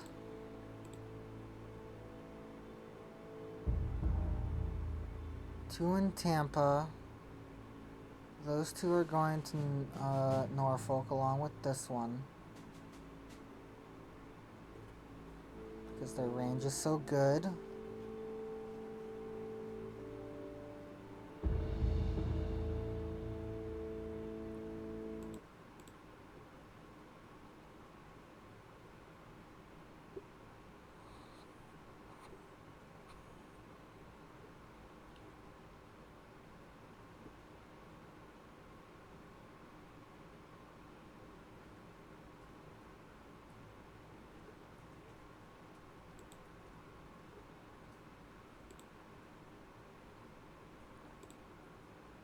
Where are the Blakeleys going and how many of them were there? 1, 2, 3, 4, 5, 6, 7, 8, 9.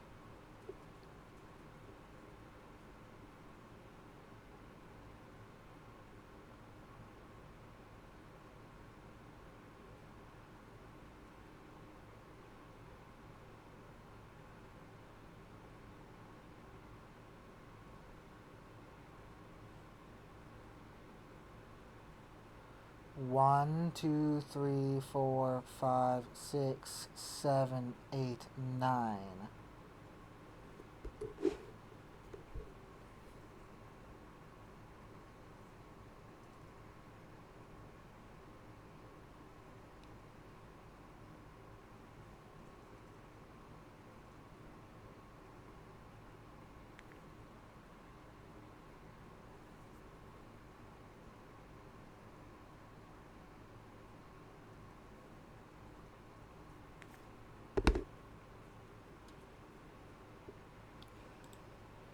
Okay, whatever. Did they all have the same armament?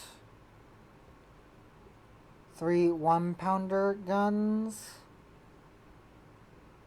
37mm.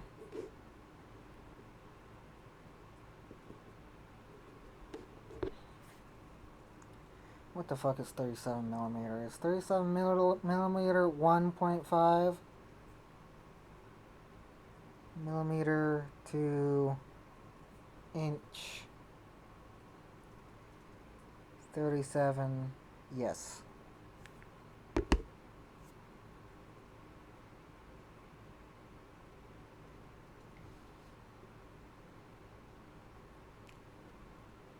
Three 18-inch torpedo tubes, 199 tons, 196 long tons, 99, 3 1-pounder, 3 18-inch.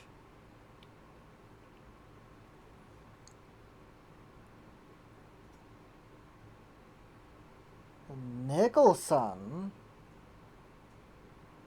3 1-pounders, 2 18-inch.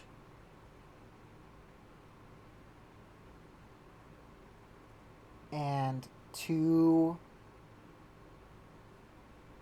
221 tons. Speed of 25, 26, 26.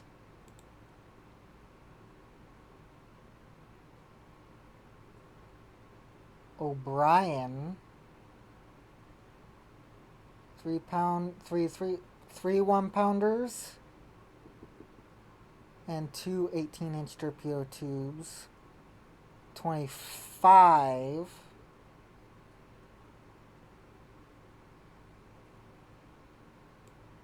So there's clearly subclasses here.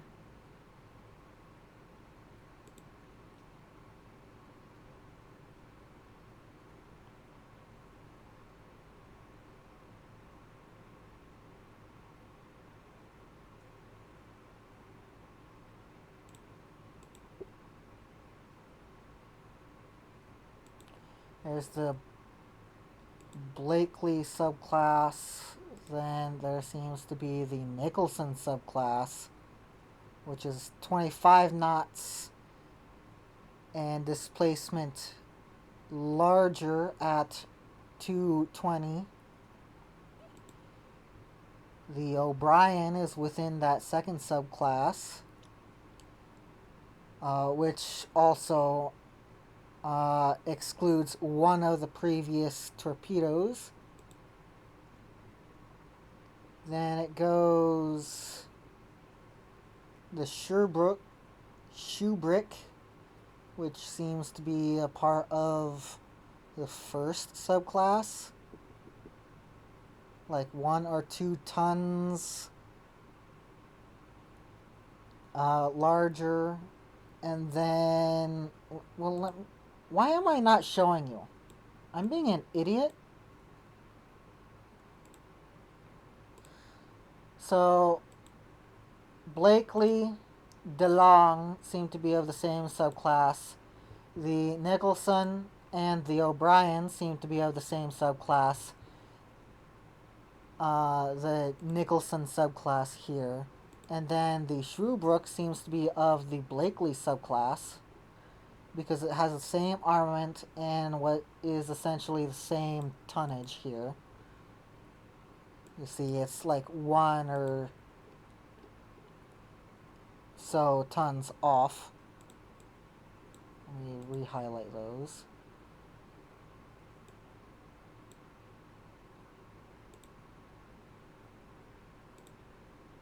And then Nicholson, O'Brien, the Stockton.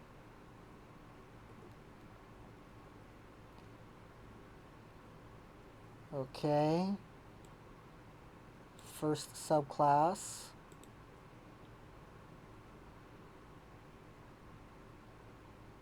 First subclass.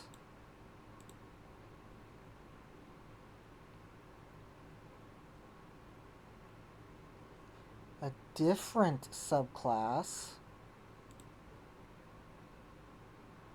Another different subclass.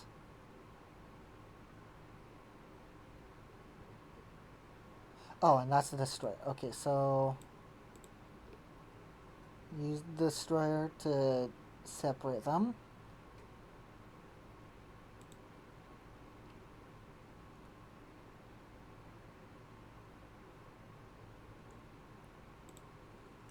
So the Nicholson subclass, and then the Tingay subclass. Okay.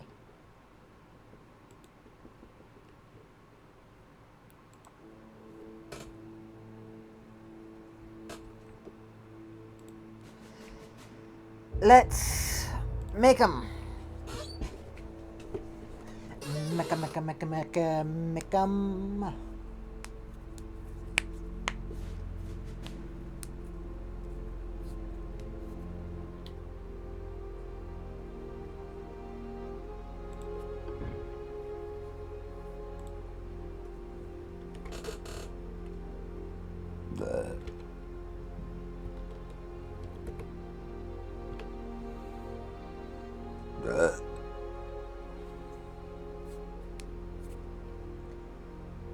Up that, all the way down. This is fine. It rounds it out.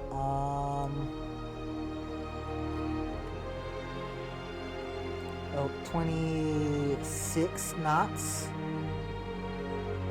And I just realized I never switched back to Ultimate Admiral Dreadnoughts. So let's do that before I continue being stupid. Spacious maximum, range maximum, displacement lowest it can be without doing the beam, makes it 200 tons. Steam, coal. Okay. Pictures. USS Blake Ellie.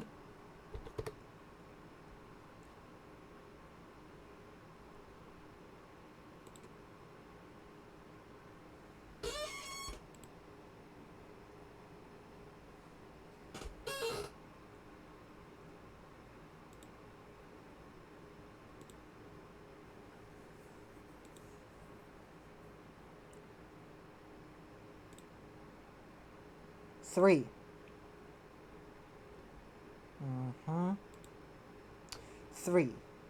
Three smokestacks. The Nicholson, the O'Brien,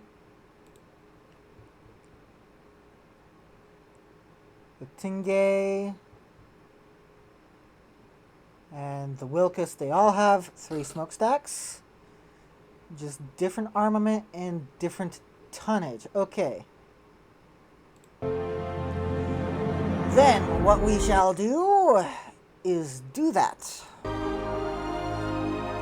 Let's actually decrease the beam and decrease the draft. up that to up the displacement to 200 to see if we can get any extra length out of it. No extra length, so that's pointless.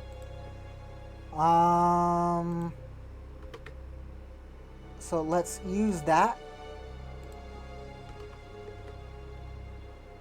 to get some extra range through the draft.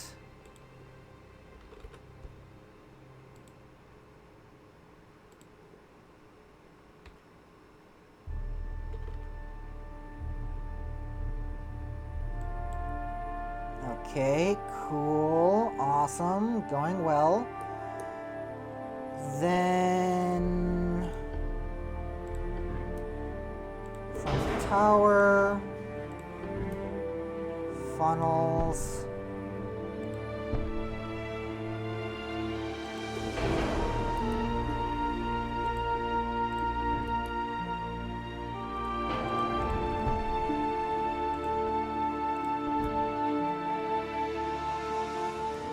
Aha.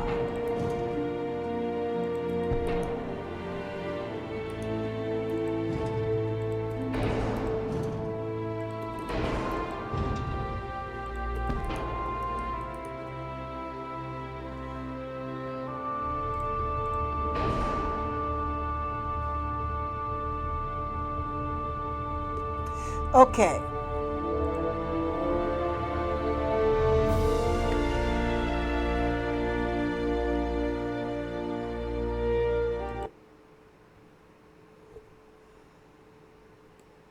If it's going to be like that, then let's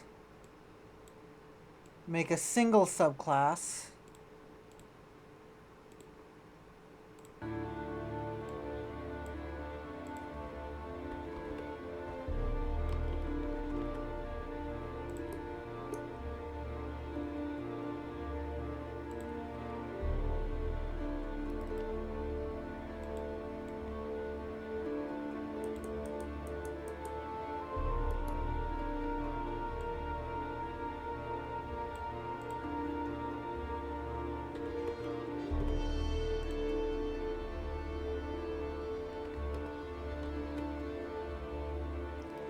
And let's worry just about the looks here. Let's just allow ourselves to splurge a little bit.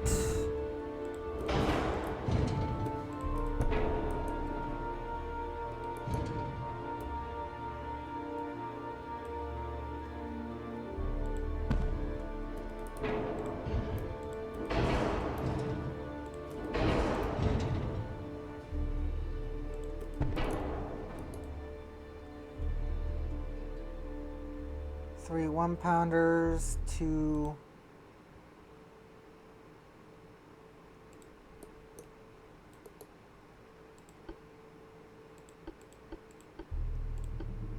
and the 1-pounders are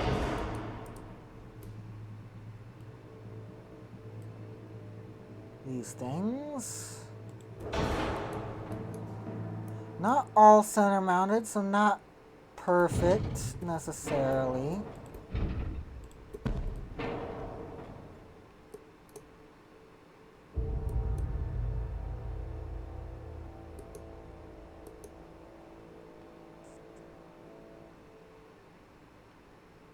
But pretty darn close, I suppose.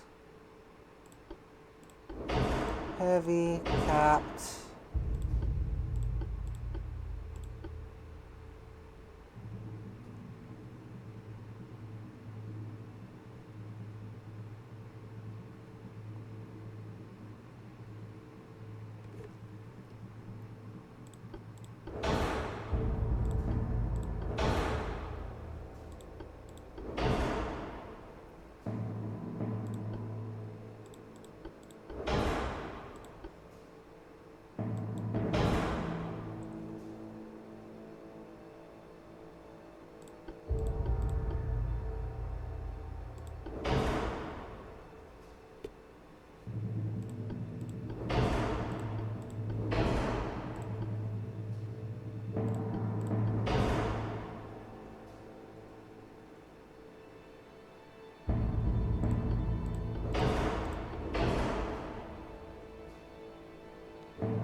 Okay.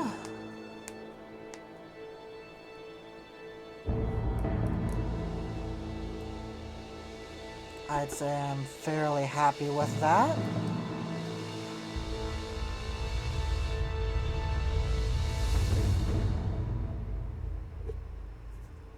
Lots of space on that ship.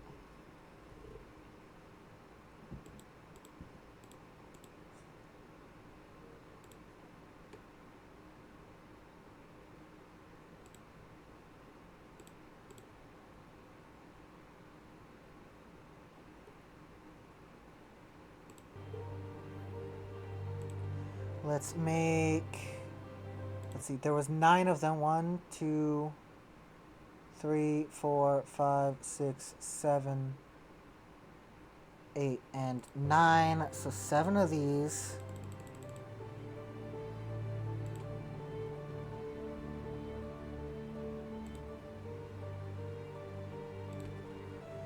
And then new design. Blakely subclass. Tingay. Or do I even bother with that?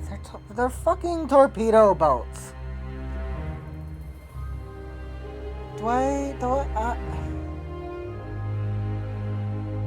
I'm just not gonna bother.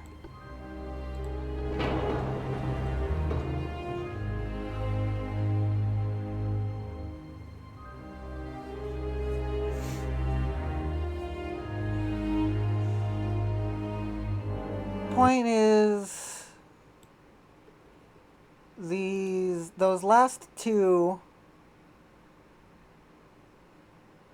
Well, first of all, these 2 would have been more.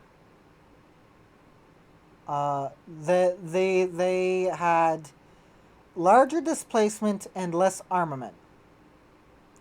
These 2 have less armament and less displacement. Most of them were mid-ranged and then all the armament. Mid-range displacement and then all the armament. They all seemed to try and get up to 26 knots, although some of them just couldn't, especially the ship, the Tingay.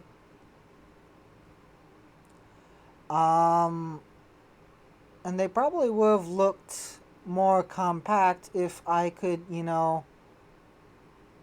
get enough room to put 3 smokestacks on there, but that wasn't gonna happen. Oh, actually, these had all the armament and less displacement. Okay.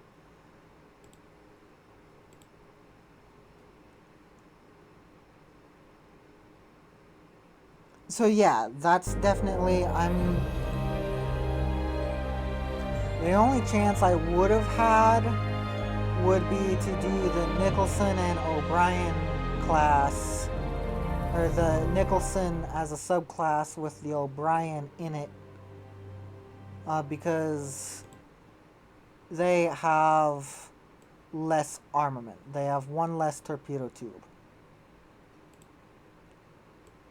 with more displacement, but what would be less displacement than what we currently have, because we have what was it, 265 ton displacement. But that's just, it's all kind of pointless, so let's just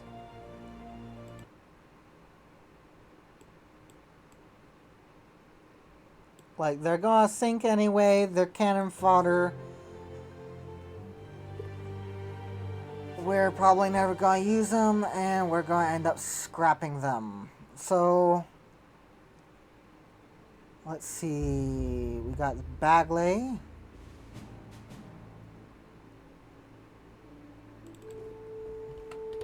USS Bagley. TB dash, let's see, the Somers was 22, and then there was that whichever one it was that was horrid. Didn't have any armament. So this one should be 23.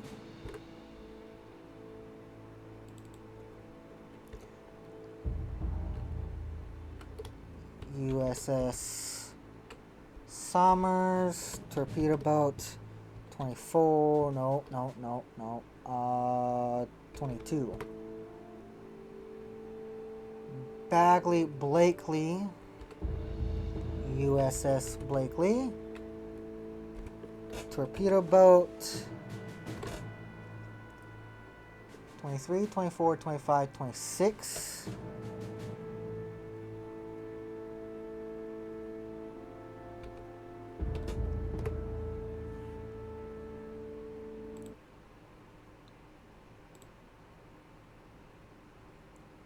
No, 27. What?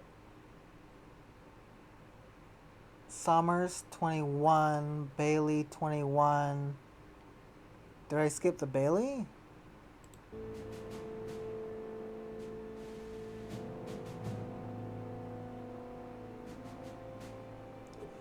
Bailey. Let's do it by name.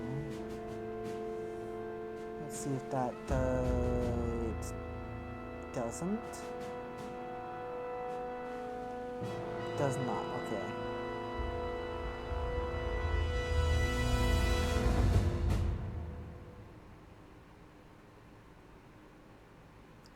Bailey 21, correct. Somers,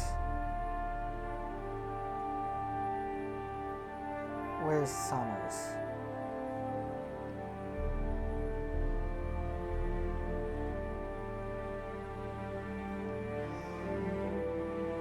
$22, correct.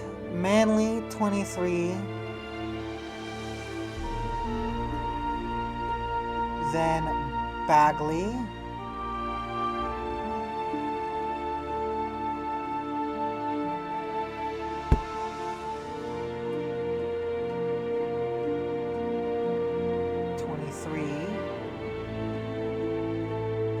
No, 24.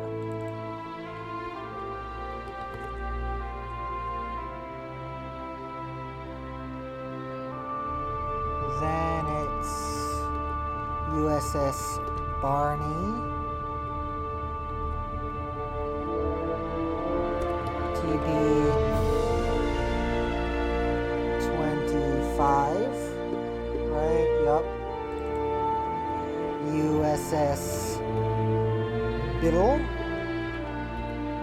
TB 26.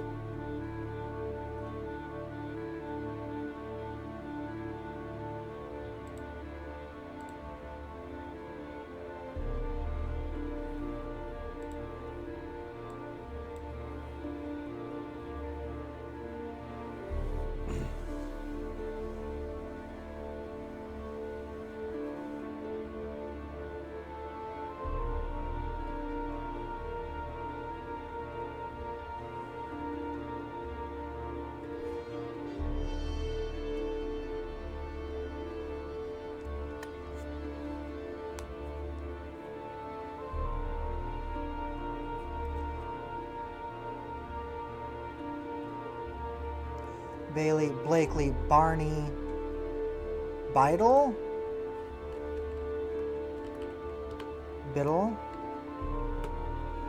Bagley, Biddle, Barney, Bailey, Blakely. Jesus Christ. Then Del USS De Long, TB 27, 26, 28.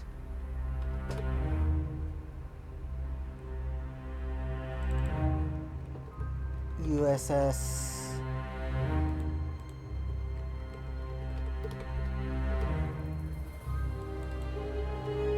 Long Nicholson,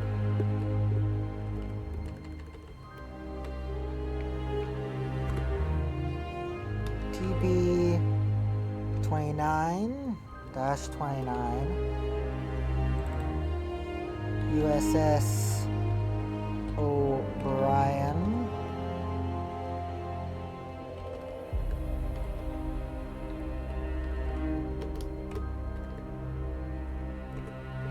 TB, come on, tooltips out of my way, 30,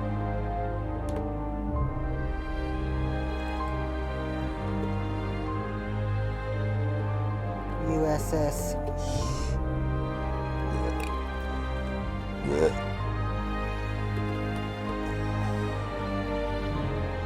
Sherbrooke, torpedo boat 31, Stockton, TB 32, USS Stockton, USS Thornton,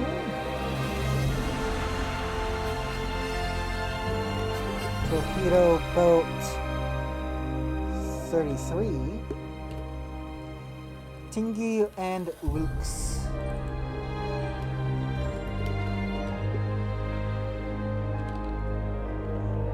Tingey or Tingay?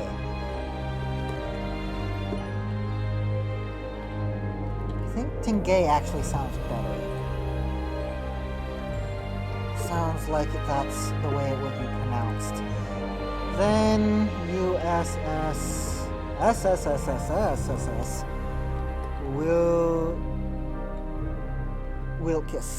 Wilkes.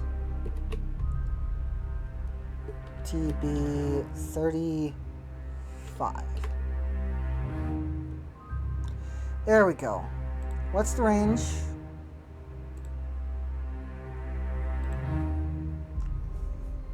Range on these guys is what?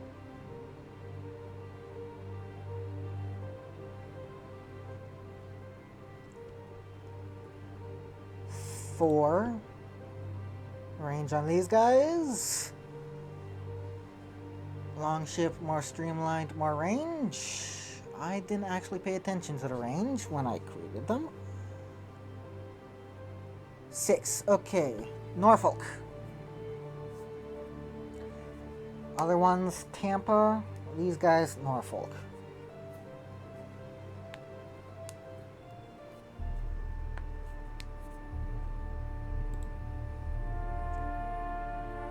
Port.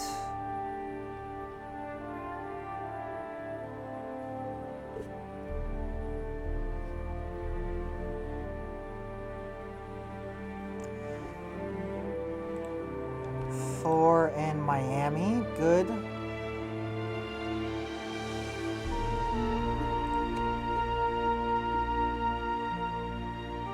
Lots in Pensacola. These should be going to Norfolk. 2 in Norfolk.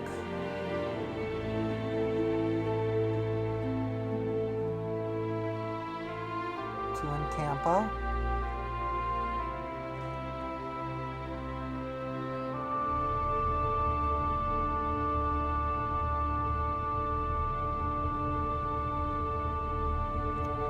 Three in Norfolk.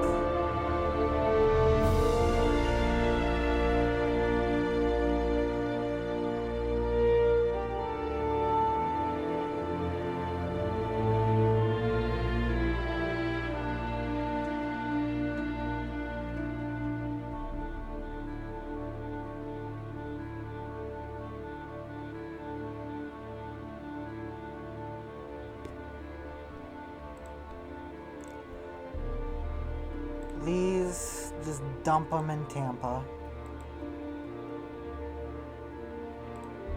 1. Fill up Norfolk.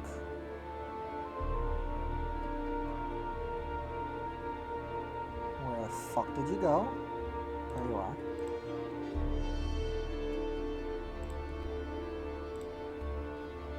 3 of those. Let's put some torpedo boats finally on the western seaboard. San Francisco and whoops. San Diego, right? Yes.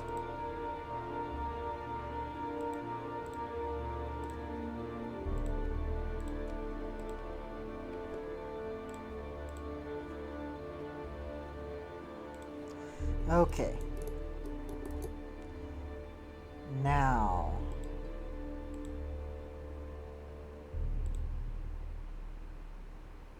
Two BBs. Going from Norfolk to San Diego. Two BBs over here. Nothing there, nothing there. We got two BBs there, two CAs, good. 4 CLs, 2 CAs, 4 CLs.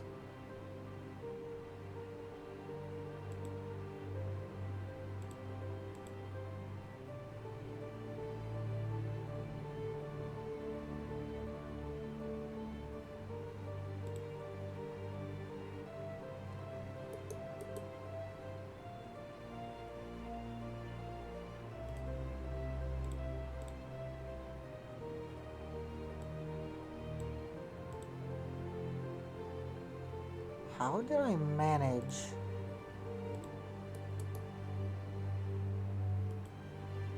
this?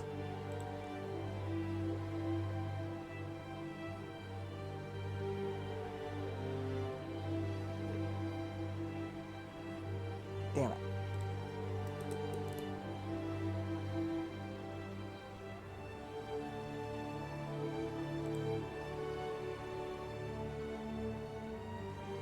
Illinois.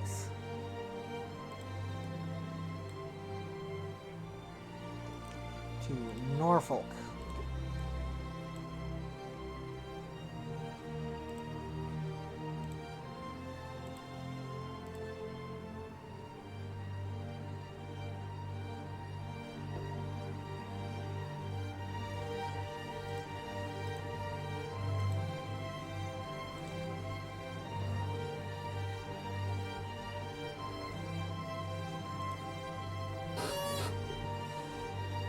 Okay, finally moving on from July. Jesus Christ.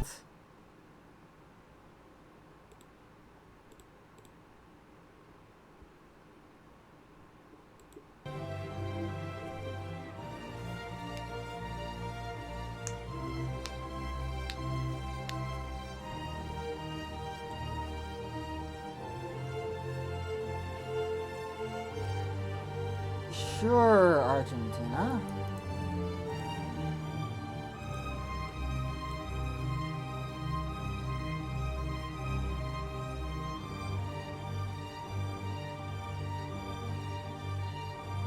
Hold up. There are good torpedo boats going to Pensacola, right?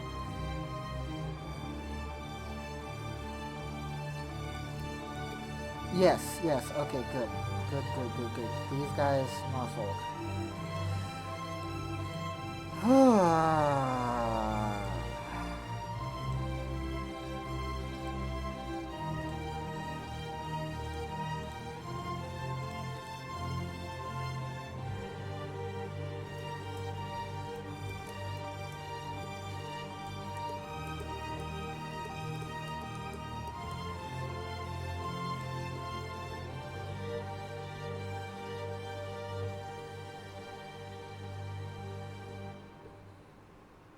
Now, I'm putting my fleet here because I want Hawaii.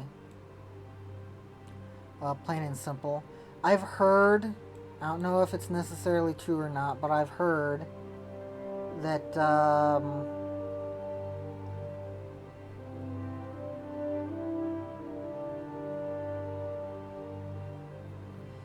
if you keep a fleet in an area, then you have supposedly a much greater chance of stuff like this happening, triggering a random naval invasion.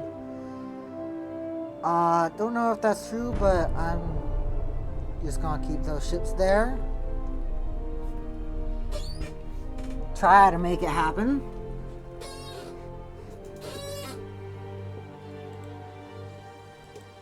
Advanced periscope. Tension increase. The Japanese want to go, huh?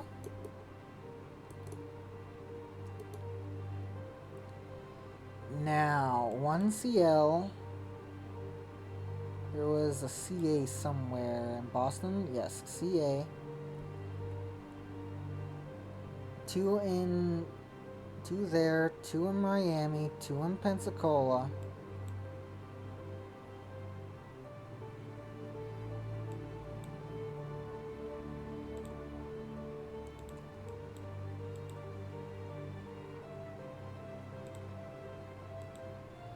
Is there one with enhanced range?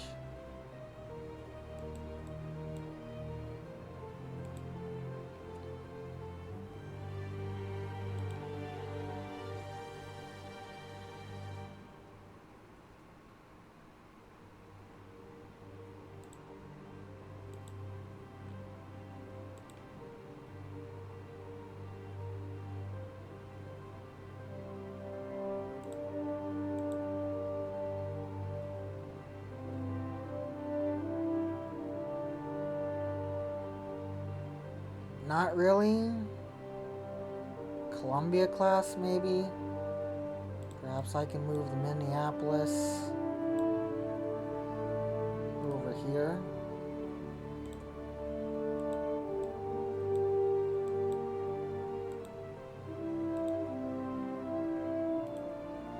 And the Charleston back to Norfolk.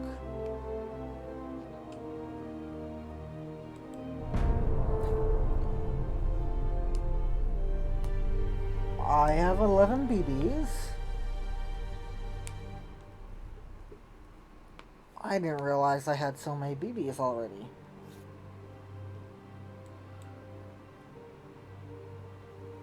Mark 2 13-inch guns. Awesome.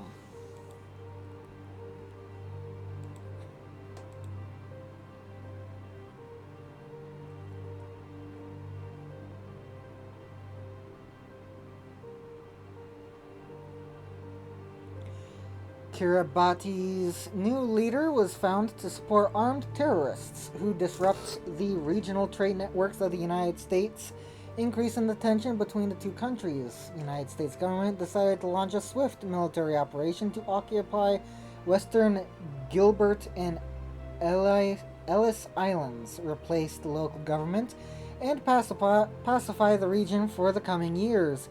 A task force of at least 800 and 2 total tonnage is needed to support the invading force. Do you support this action? Yes. Where is it? There.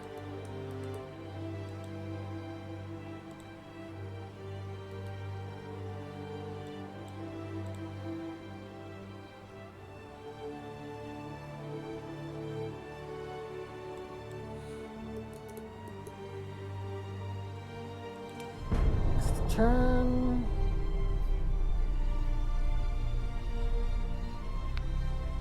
November of 1901.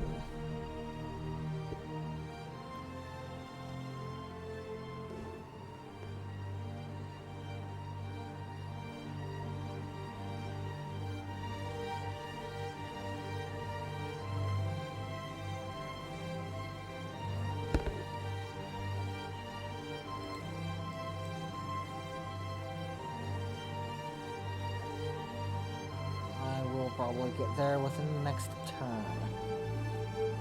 So damn slow.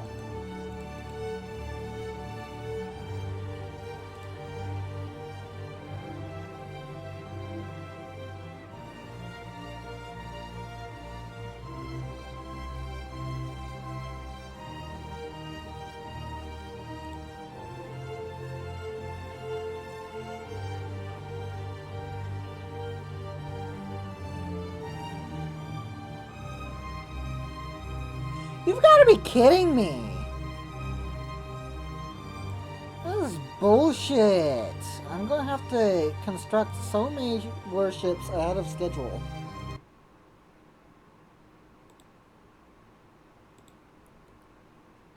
I got 15 months. It's November.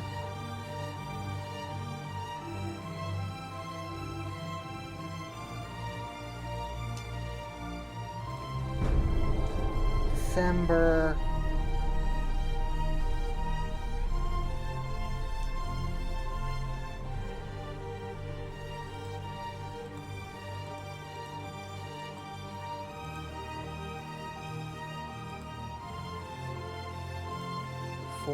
Months. I'm going to end up with 13, 13 months, right? By the end of this year.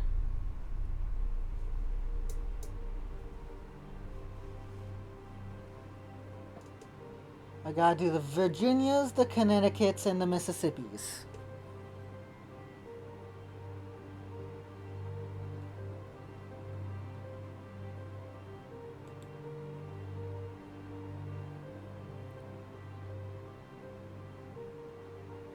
If you want peace, prepare for war. The naval budget must be increased. No. We need to intimidate Spain by significantly enhancing our military strength. Negotiate with Spain, and if necessary, provide concessions. Well, I don't think I want... That's my total naval funds.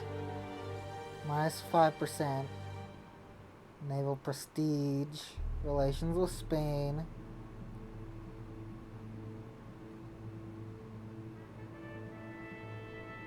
Okay, yeah, I'm going to Nika. I don't want that bad bullshit. At a press conference, you were asked about recent evidence that foreign espionage targets our Navy. How do you respond? Ignore this question of the journalists. Intrigue them by mixing China's involvement in the case.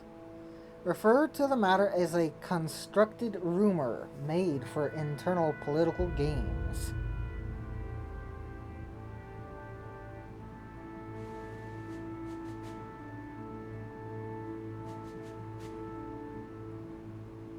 Why is -3 unrest good? I can handle the prestige hit, but the unrest? I'm at 0 unrest. I don't understand.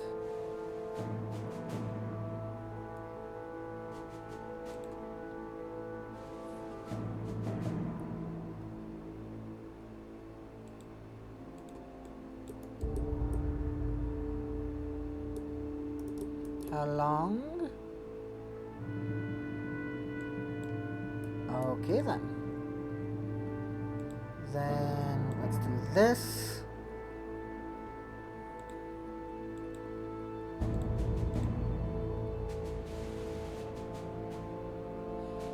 I can increase that by doing all sorts of other things. Like this.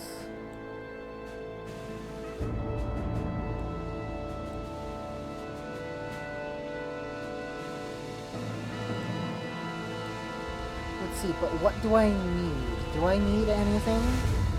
Let's see. New design.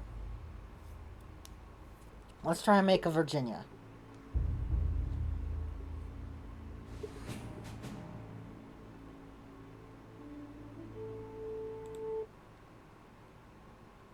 Virginia, I showed you earlier, but I'll show you again. Pretty simple. Flush deck. Whoops. Flush deck.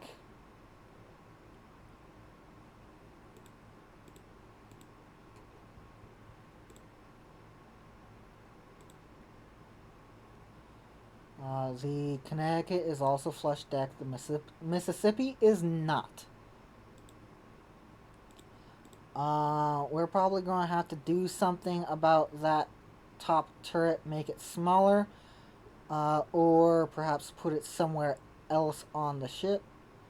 But those secondary batteries are fine. And everything else. So, let's see. That's what she looked like originally. And this is definitely her because those and then that wing turret. It's not a picture of someone else. Another ship. So let's try and make one.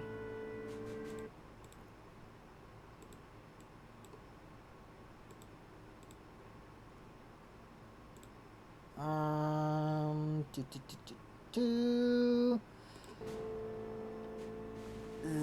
This hull? Yes. Um, 16,352. 16,000. Let's just do 400.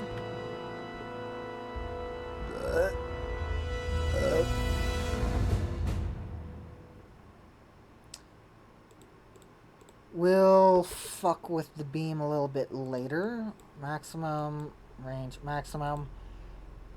The speed 19 knots. Cool.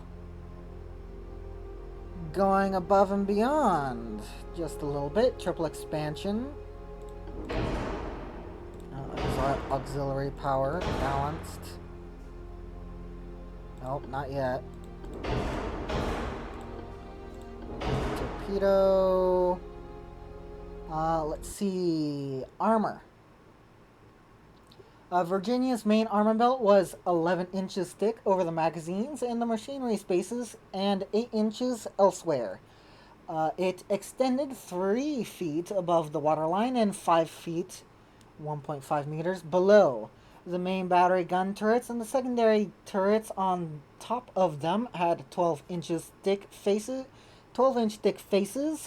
and 2-inch thick roofs. For the main battery turret, their sides were 8 inches thick, while the superimposed turrets had reduced protection on their sides. At 6 inches of armor plating, the supporting barbettes had 10 inches of armor plating.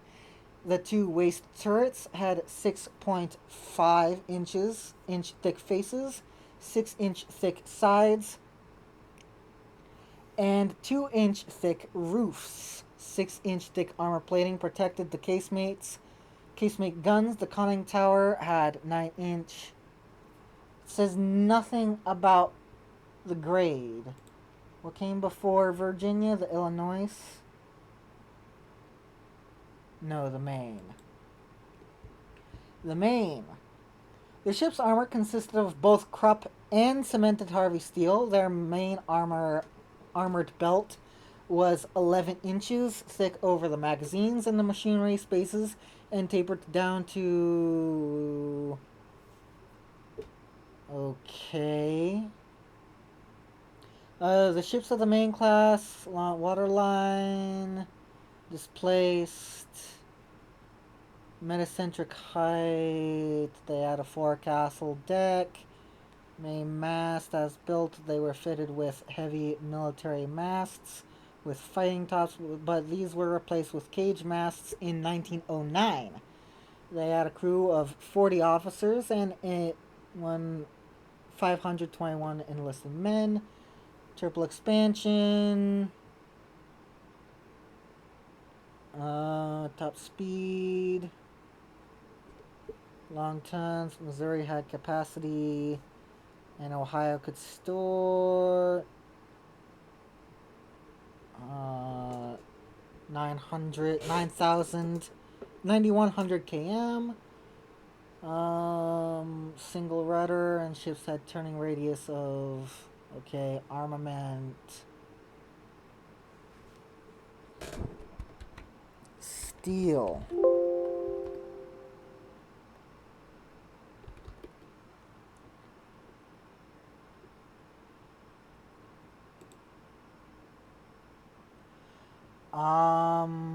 In several important Several important technological advances had become available by this time, however, which necessitated several changes to the design. The advent of smokeless powder permitted smaller guns with greater muzzle velocities. The Navy had accordingly designed a 12-inch 40 caliber high velocity gun. In addition, Krupp cemented armor had been developed in Germany. The steel was a significant improvement over the older Harvey process. Since the steel was stronger, thinner armor plating could achieve the same level of protection and, more importantly, significant savings in weight. Water tube boilers were also now sufficiently reliable for use in warships. These were lighter and substantially more efficient than older fire tube boilers.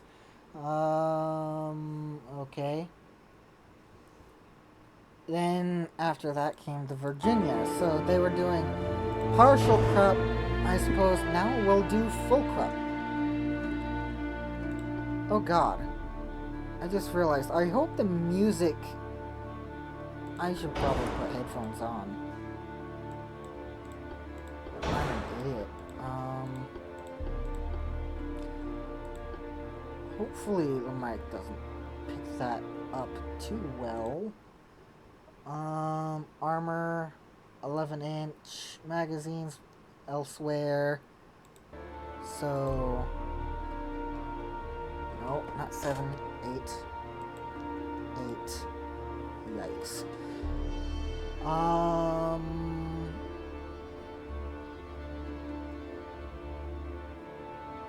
It extended 3 feet above the water. The main battery gun turrets and secondary turrets on top, 12-inch.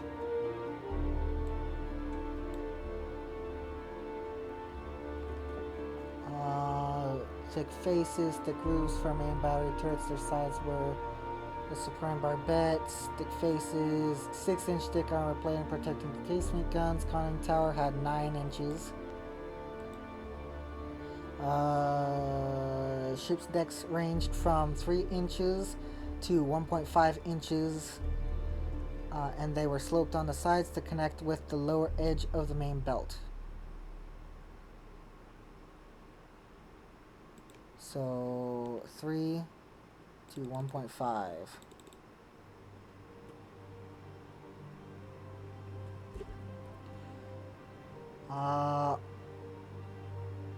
Armament. Let's see.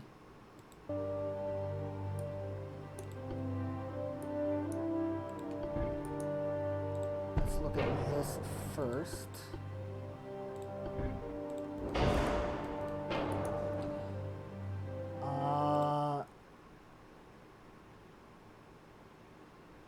Inch 45 caliber.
Go 45 caliber inch.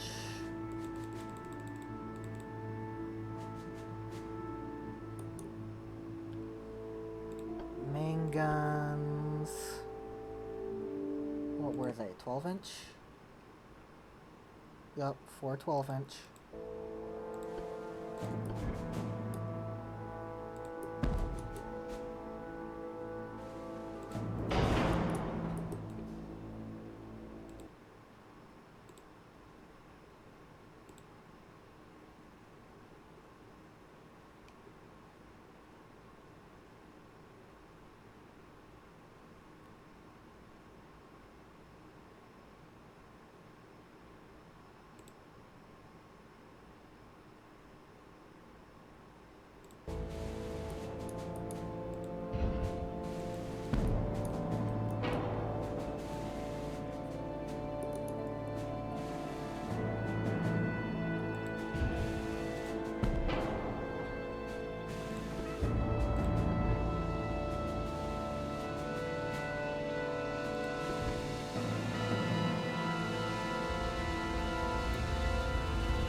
see, what can we fit on these?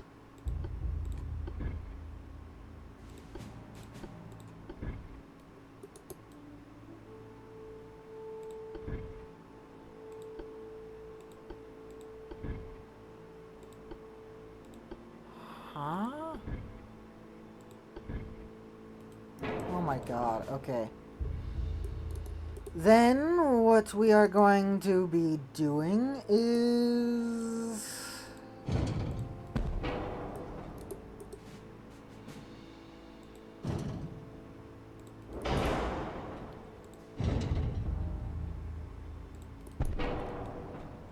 this.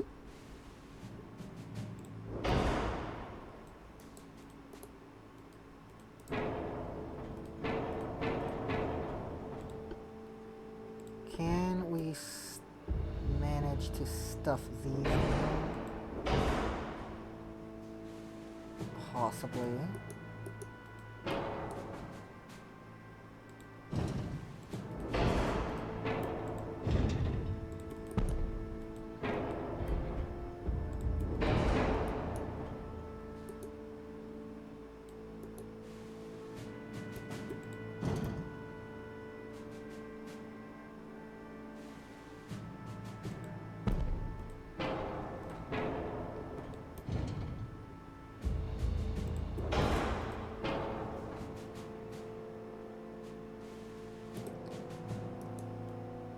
Unfortunately, we can't stick these on top of these, so we're just going to have to settle for this. Same amount of guns, not same effectiveness with those guns, unfortunately. And we don't have any of these, so we can't stick our bets there and there.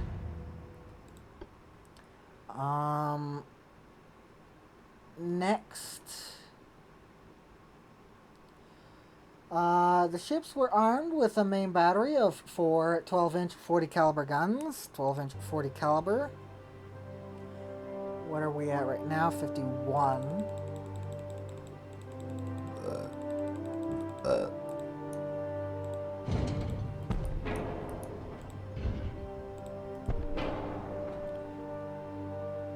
40 caliber, that's as close as we're gonna get them.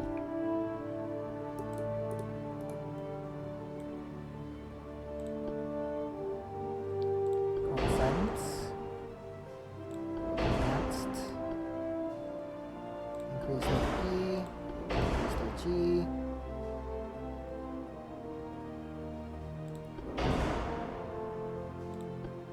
Now let's do base fuse. Capped. Heavy.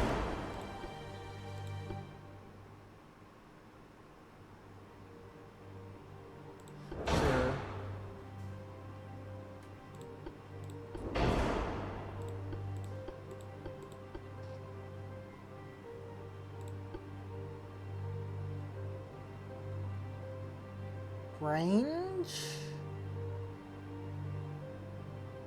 No range, okay.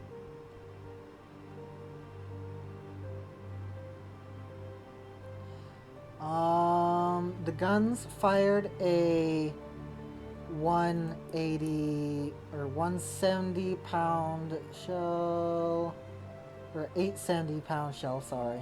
The turrets were Mark 5 mounts, which allowed for reloading at all angles of elevation. These mounts could elevate to 20 degrees and depress to 7 degrees. Each gun was supplied with 60 shells. The secondary battery consisted of 8-inch 45 caliber guns. They are 39. Okay. And 12 6-inch 50 caliber Mark 6 guns. The 8-inch guns were mounted in 4 twin turrets. 2 of these were superposed atop the main battery turrets, with the other 2 turrets abreast the forward funnel. The 8-inch guns were Mark 6 type and they fired 260-pound shells at a muzzle velocity of 2,750 feet per second. They were supplied with 125 shells per gun. The 6-inch guns were placed in casemates in the hull. The 6-inch Mark 6 guns fired a 105-pound shell at 2,800 feet per second. For close-range defense against torpedo boats, they carried 12 3-inch 50-caliber guns mounted in casemates along the side of the hull and 12 3-pounder guns, as was standard for capital ships of the period. The Virginia class carried 4 21-inch torpedo tubes submerged in their hull on the broadside. They were initially equipped with Mark I Bliss Leviat design, but these were quickly replaced with Mark II designed the Mark II designed in 1905. The Mark II carried a 207-pound warhead and had a range of 3,500 yards at a speed of 26 knots. Okay, they had 4 of those. 1, 2, 3, 4. Probably in not that arrangement, but that's the best I can do. There were how many of these?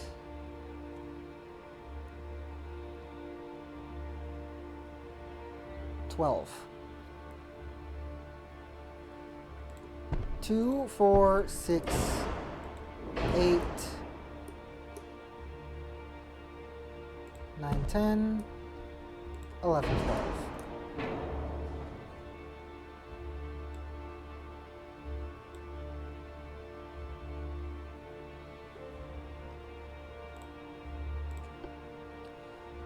Then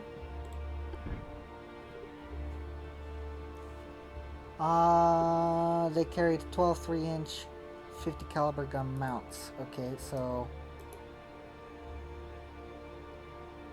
1, 2, 3, 4, 5, 6, 7, 2, 4, 6, 8. 2, 4, 6, 8. I do have 8, right? Yes. Good.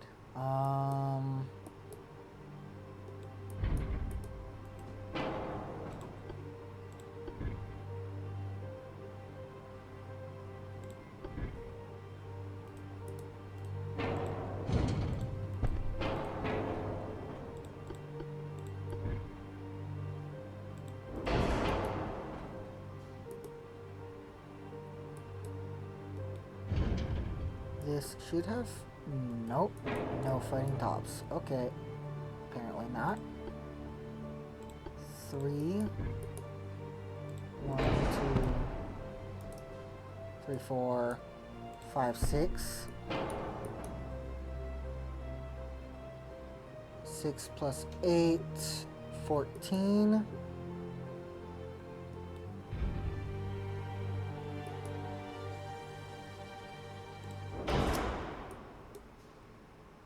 15, 16, 17, 18.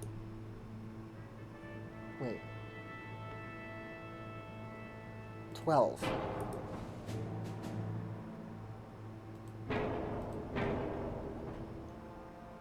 14. 1, 2, 3.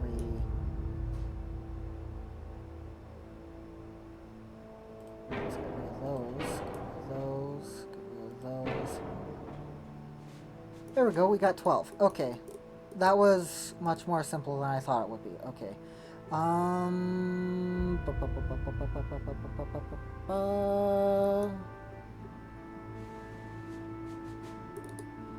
Let's take these and actually put them here. because we don't have enough firepower in the back here. That's 2 guns per side, whereas this one has 1, 2, 3, 4, 8 guns per side, so, or 4 guns per side, so, let's see.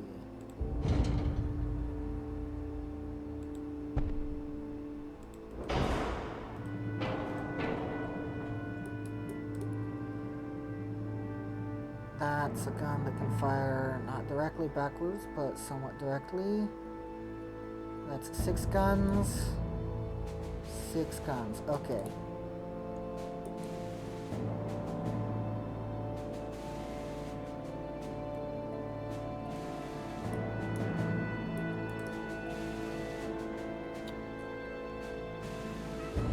Now.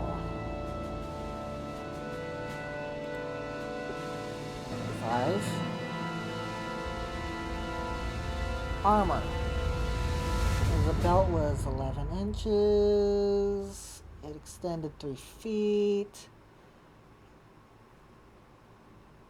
The main battery gun turrets and the secondary turrets on top of them had 12 inches. Thick faces and 2-inch thick roofs. For main battery turrets, their sides were 8 inches thick, while the superimposed turrets had reduced protection on their sides at 6 inches of armor plating. The supporting barbettes had 10 inches of armor plating. The 2 waist turrets had 6.5 inch thick faces. 6.5 inch thick faces. 2-inch thick roofs.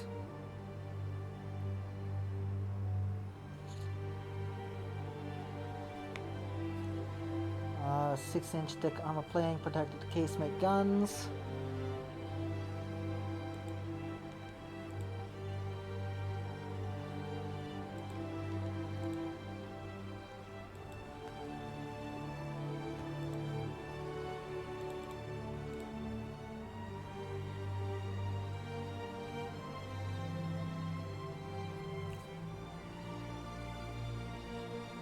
The ships. Hi, kitty.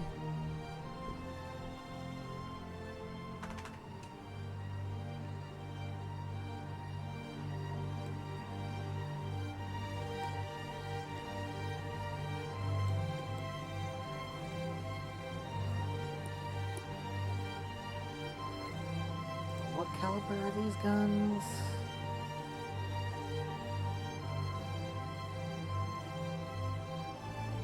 .41,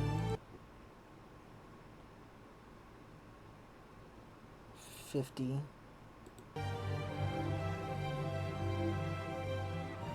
45,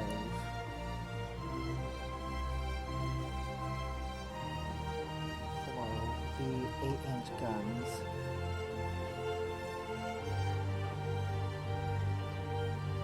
And the 3-inch guns were 50 caliber.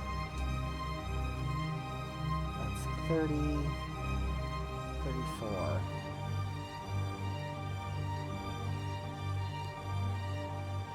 6-inch guns, 50 caliber. 44. Close enough. Let's decrease that to 4.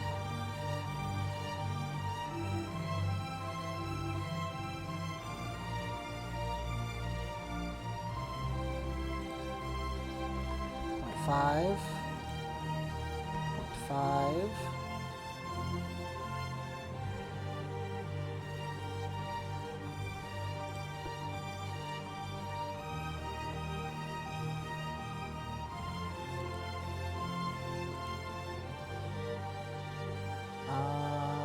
And I was going to continue messing with displacement. So I can increase the draft, get 16 14,400. And these will be the Virginia class.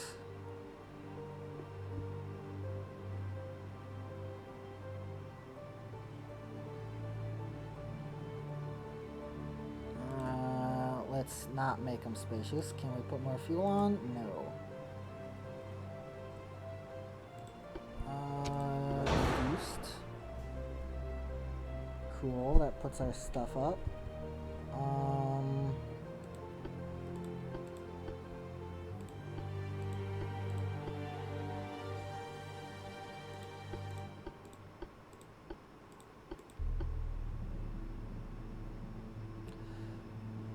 $78.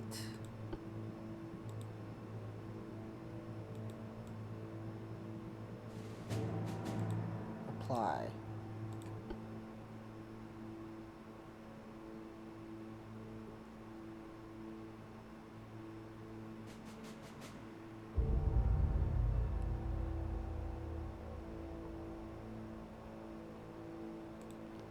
One inch then.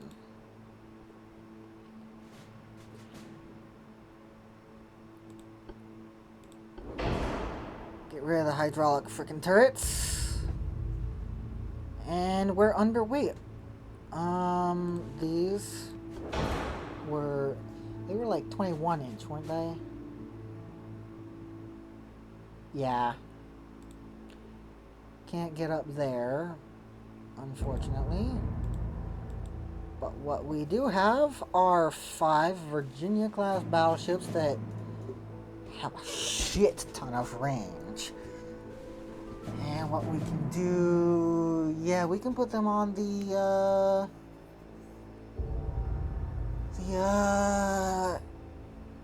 okay. That was kind of pointless to put the Indianas and stuff over there.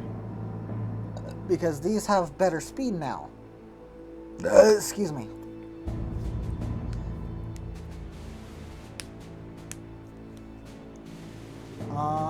Well.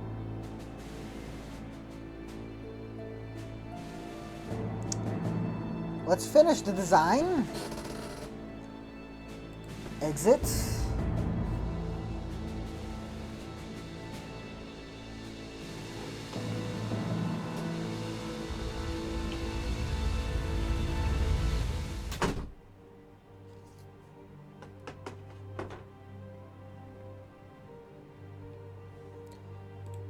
Virginia, build ship, +5, -1, build.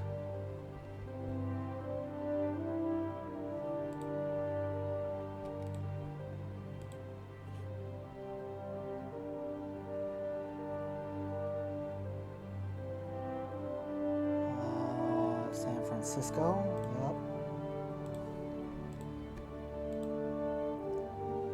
And San Diego. Suppose you'll go... I don't know where you're gonna go. But these guys, before they get too far, let's move them back.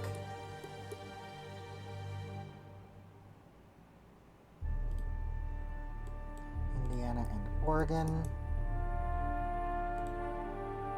Iowa and Massachusetts. So let's see, Norfolk.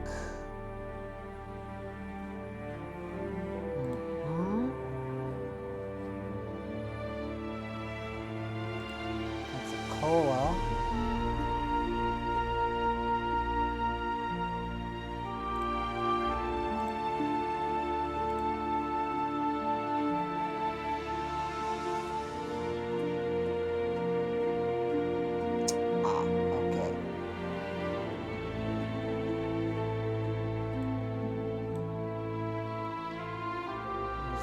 Stringham and the Goldsboro. Yeah, I think the Stringham.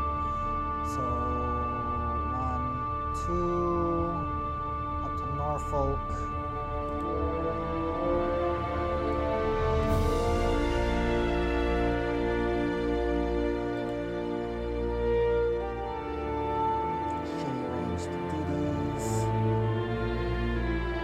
shittier range than the Morris.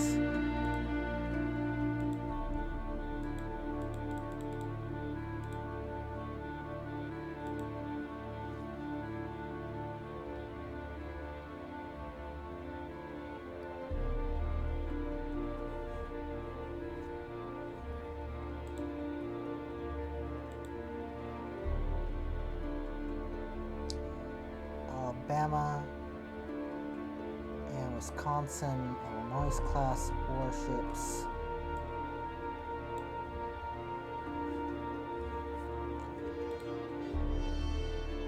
Illinois.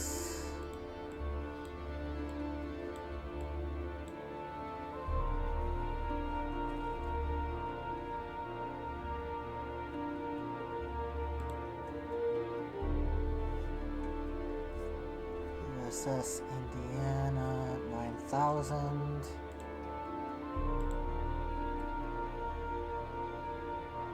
Yeah, 9000. Where are these gonna go? And I suppose I can say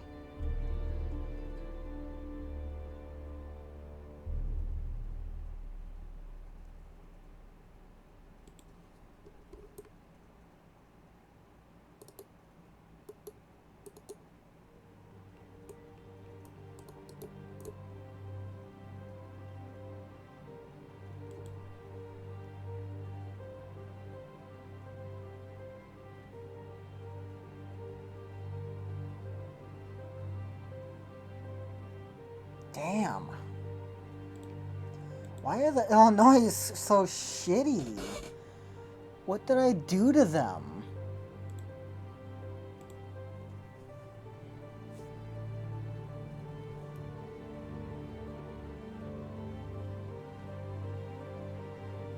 Oh, is it because of this that just one engine efficiency? Yeah, it looks like it. Natural. Oh god. I had to do so many nasty things to her, didn't I?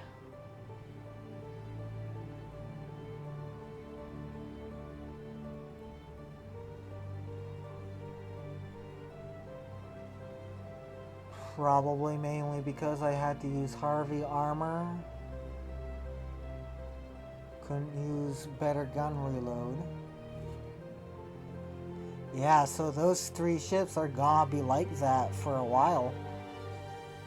Yeesh.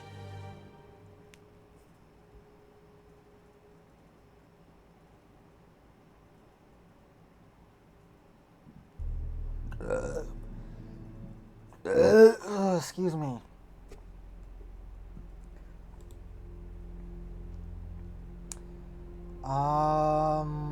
You can just go to Norfolk, I suppose.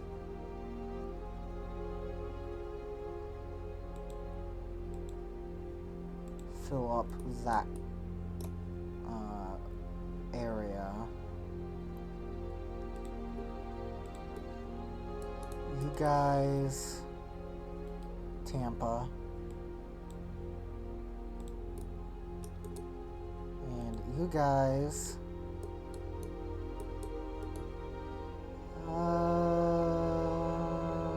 go to Boston.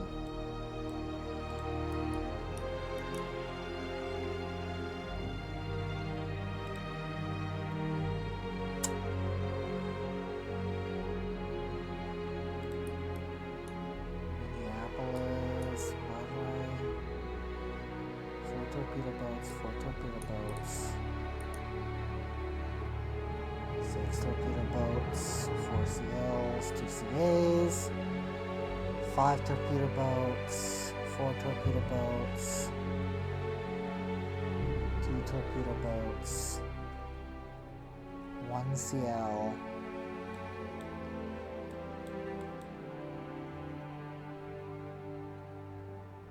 1 CA.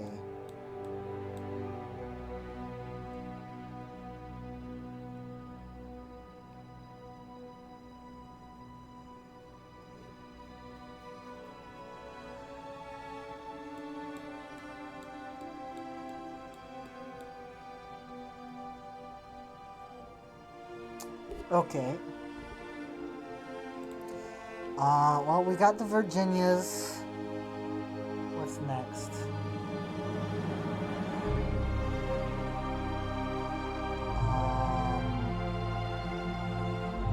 New design.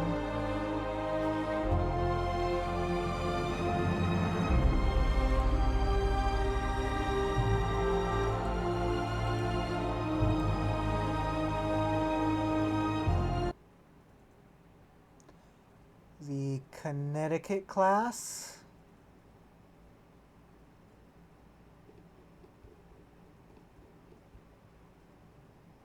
Whoa. 1, 2, 3, 4, 5, 6. Wow.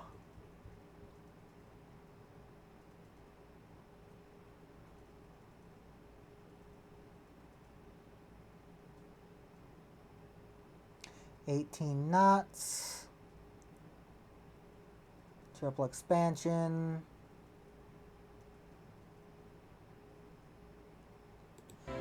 No range.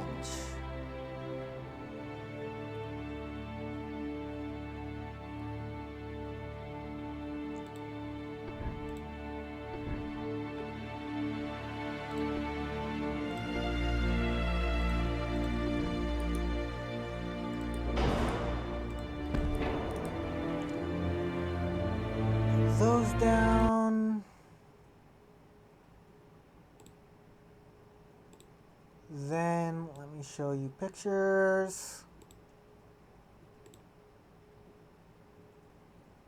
She almost looks like a St. Louis. This is what she looks like. And it's possible that we could use the same hull that we used on the Kentucky, except we would need room for those 8-inchers. And there isn't room on that hull for those. So, flush deck. You saw the hull that we're using.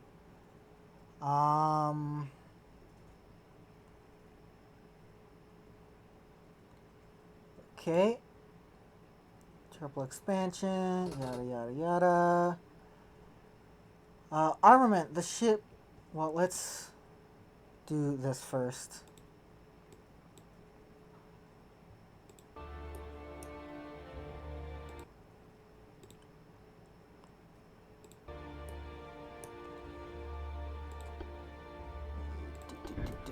Front tower. Rear tower. Auxiliary steam. Perhaps we do induced. Probably will need to. Can't fit that in there, and that is pretty much straight up against it. Right? No.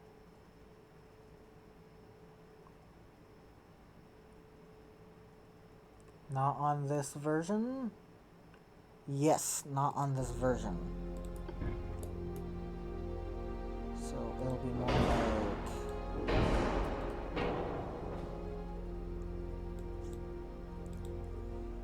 18 full, and we have a massive displacement here. So let's basically 18K. Yeah, that's as far as we can get it. Wow. Yeah, 17,990 or 49. And that's as high as we can get it. Okay, so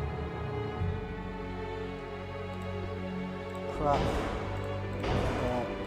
Single hull.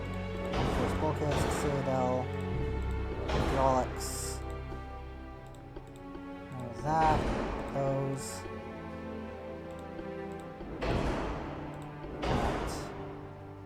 Base fuse. ASDG. Guidance.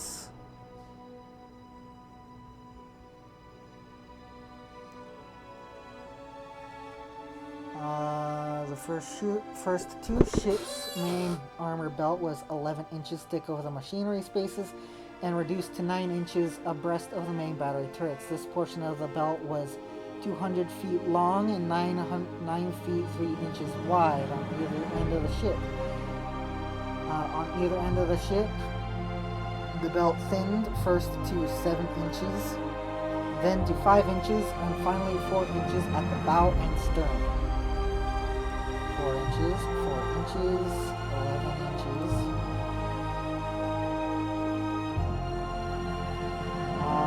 The last 4 ships were reduced to a uniform 9 inch between the main battery, in between the main battery with no change to the ends. The armored deck was 5 inches thick amidships, or 1.5, sorry, where it was partially protected by the belt and casemate armor. It had a 3-inch thick sloped sides which connected to the bottom edge of the belt. The deck was increased to 3-inch forward and aft where it was directly exposed to shell fire. Don't like it. It's not good ship design in this game.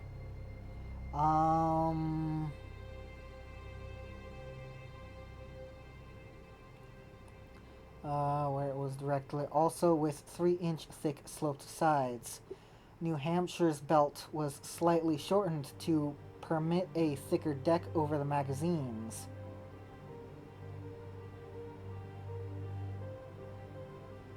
Each ship's conning tower had 9-inch thick sides and 2-inch thick roof.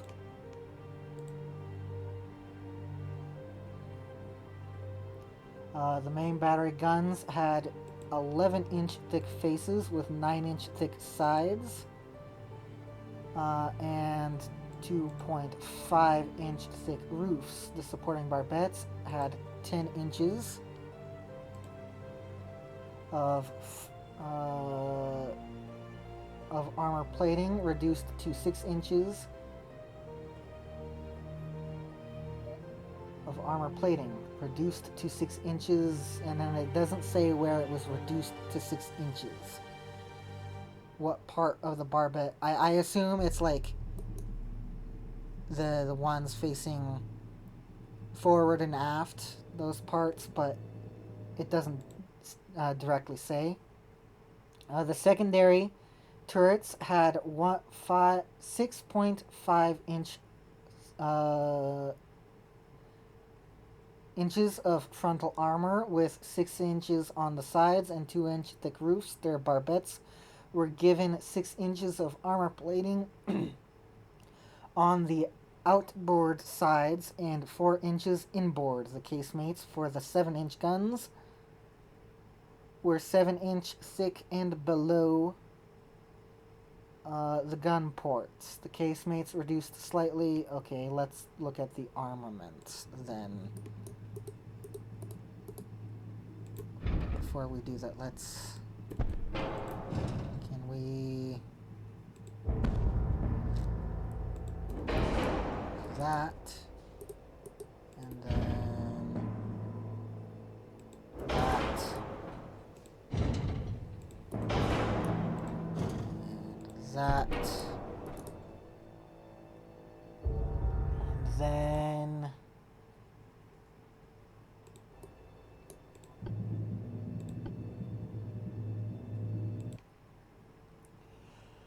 the ship was armed with a main battery of 4. The secondary battery consisted of 8 8-inch 45 caliber guns and 12 7-inch 45 caliber guns. This mixed battery proved to be problematic as shell splashes from the other two types could not be distinguished. The 8-inch guns were mounted in 4 Mark 12 turrets amidships, and the 7-inch guns were placed in casemates in the hull. The 8-inch guns were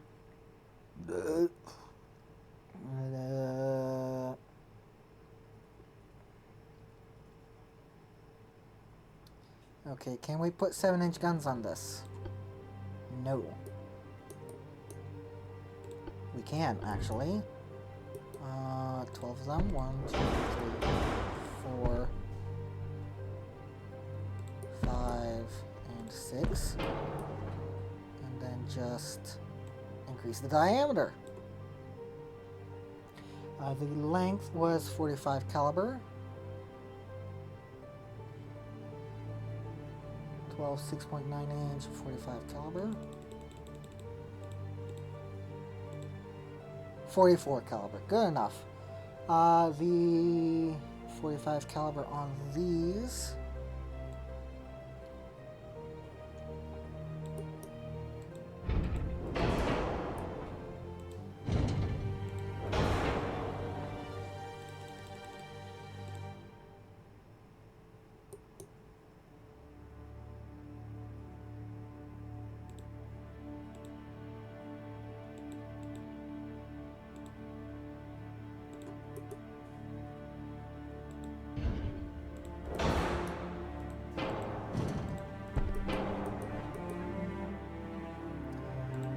Then these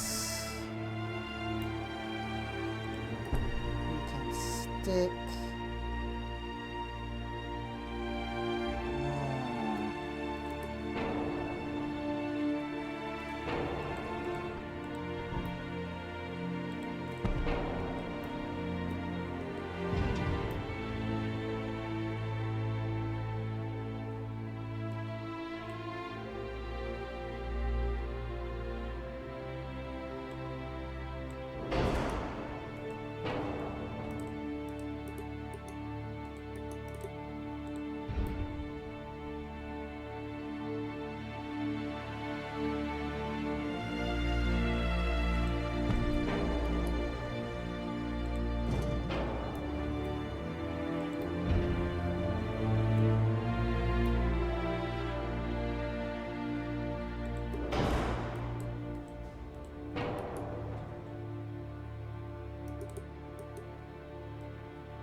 Separate them out a little bit to distinguish them from the Virginias.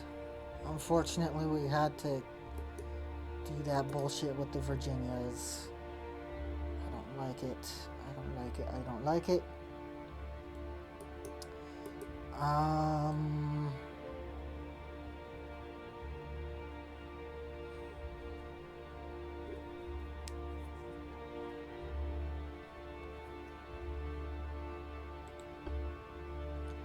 Got induced, all that stuff.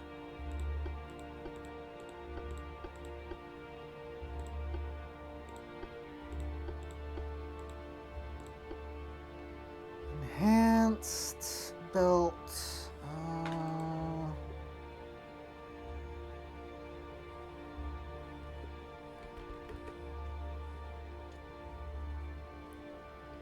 Armor.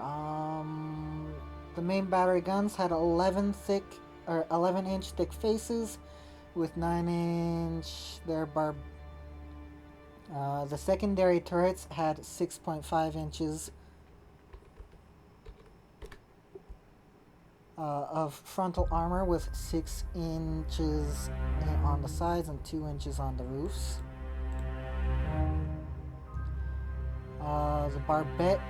Their barbettes were given 6 inches of armor plating on the outboard sides. So let's reduce that to 6. Armor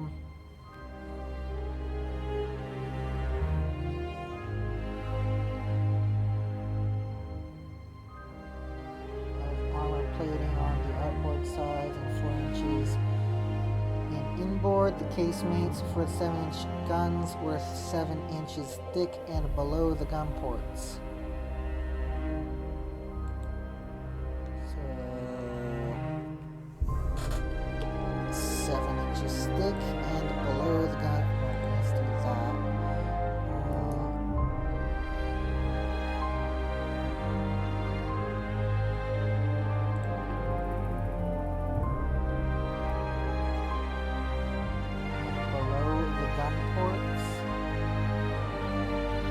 Casemates reduced slightly to 6 And below the gun ports, the casemates reduced slightly to 6 inches. For the last 4 ships, the savings in weight gained by reducing the thickness of the belt was used to increase the lower casemate armor to 7 inches. For the 3-inch guns, those for the 3-inch guns were 2-inch thick. Right, Grandma. 7-inch guns were divided by splinter bulkheads that were 1.5 to 2.5 inches thick to prevent one shell from hit from disabling multiple guns.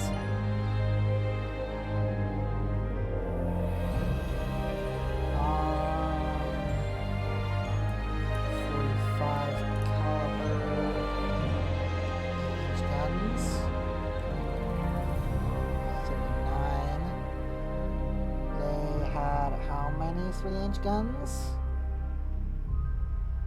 For these guns were later removed during work.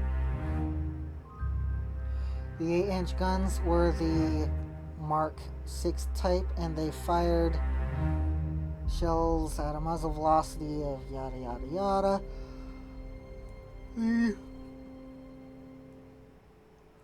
The 7-inch Mark 1 guns fired 165-pound shells at 2,700 feet per second. These guns were later removed during World War I and converted for use on tracking gun carriages in France. The outfit per gun was 100 shells for both types. For close-range defense against torpedo boats, they carried 20 3-inch 50 caliber guns mounted in casemates along the side of the hull at 12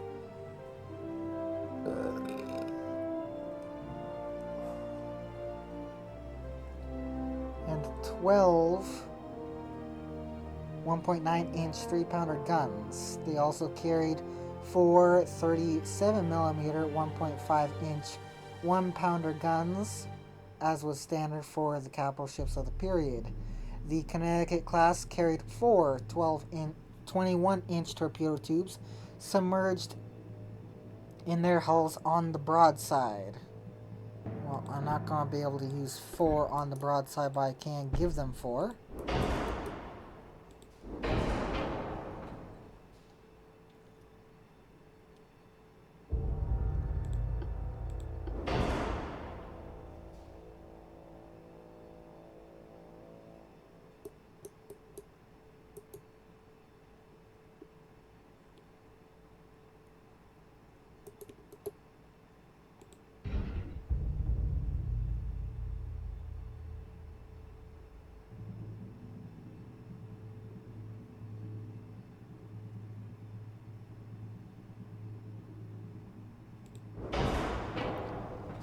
Four-way offset is giving me a bunch of weight that I don't want.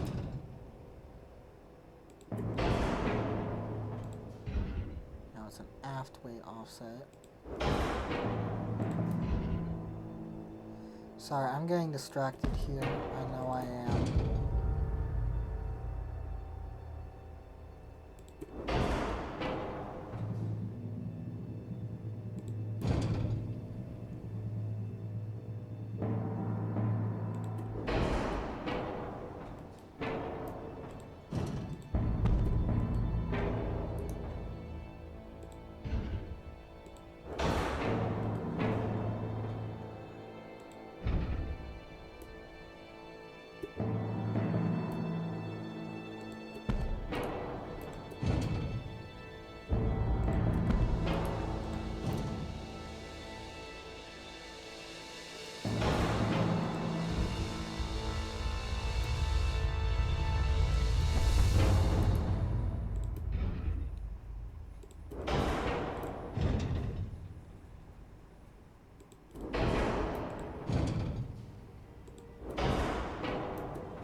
Okay, cool.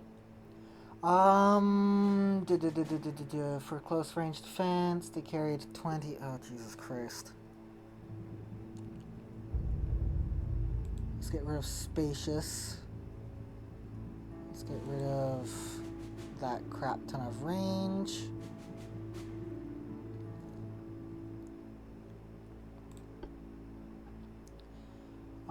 For close range defense against torpedo boats, they carried 20 mounted in casemates along the sides of the hull and 12 1.9 inch 3-pounder guns. They also carried 4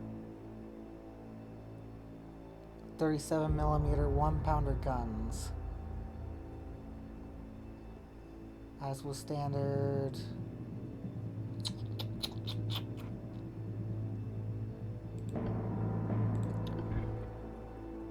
Four, 1, 2, 3, 4.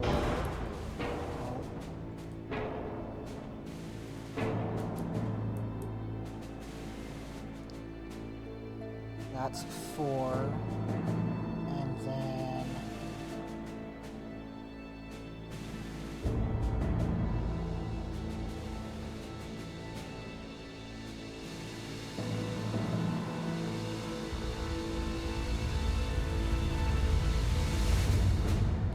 let's see, most of those 3-inch guns are going to have to be put up here.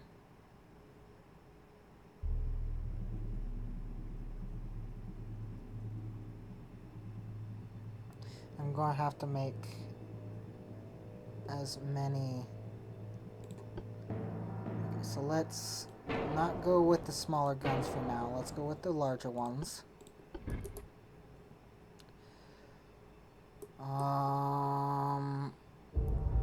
2, 4, 6, 8. Actually, I know exactly what I'm going to do. 4. Where did that one go? Up there, please. Thank you. That's 4 of those.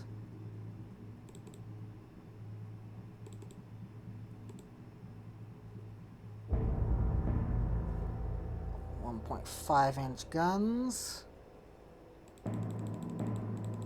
As much range as I can put on them. These 3-inch guns, 30 caliber. They were 50.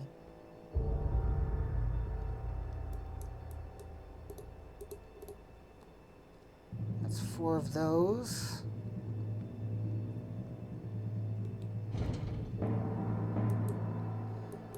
And that's 6, 7, 8, 9, 10, 11, 12.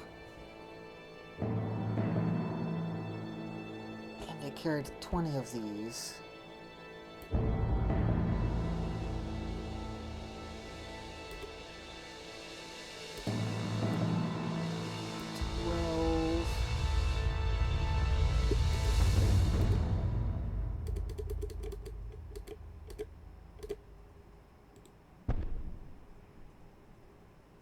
13, 14, 15, 16.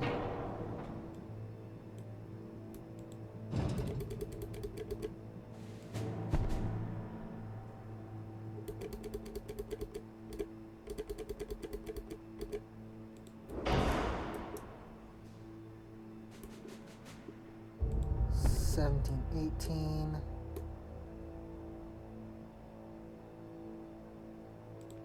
19, 20.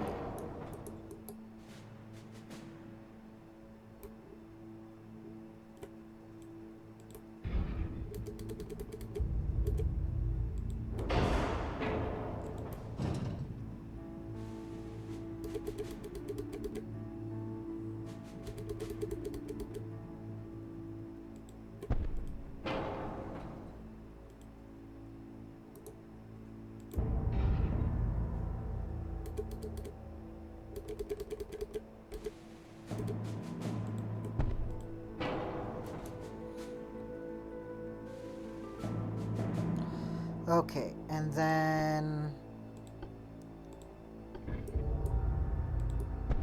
1, 2, 3, 4, 5, 6, 7, 8.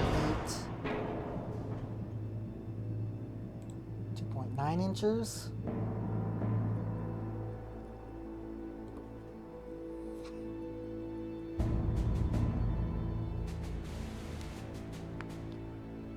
There were 12 of them, but 8 is all I can get.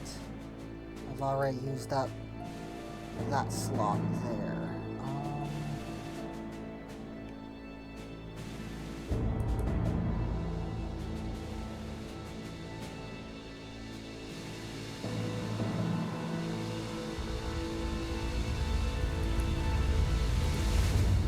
I'm trying to think, is there a better way? Because these basically have no firing arcs.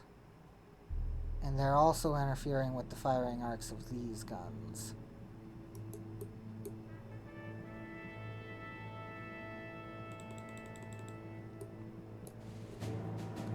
Whatever.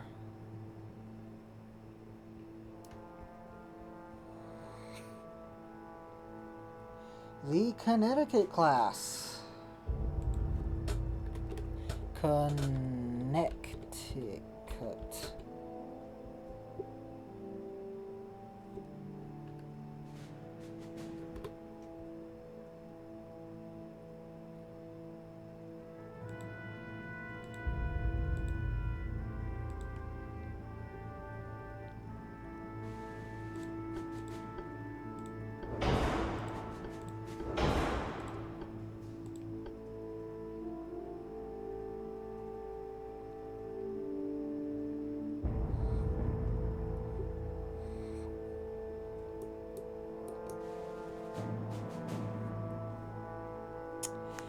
Yeah, these things, if I'm going to keep them, they're going to require some major refitting.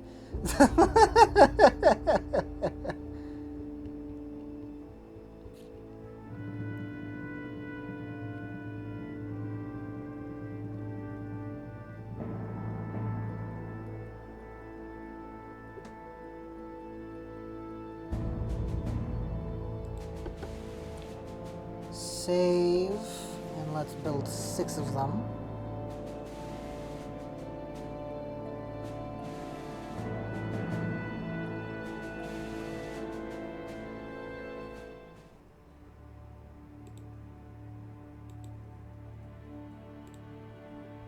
I want the Connecticut, not that other one.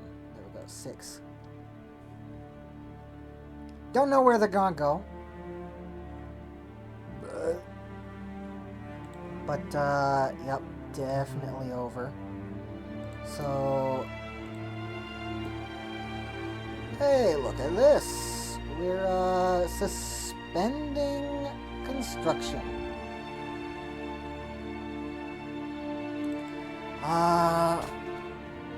We forgot to name these, so let's go ahead and do that now. USS Virginia, BB, oh, what was she?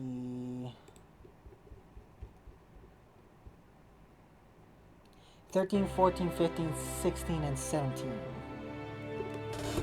BB 13. USS. Oh, no! Nebraska. They actually got the name right. BB 14. They got the name right, and I frickin' got rid of it. Whoops. Oklahoma, Truxton, and Kansas. Georgia, New Jersey, and Rhode Island. Yeah, no. USS Georgia. BB 15. USS New Jersey. Jersey.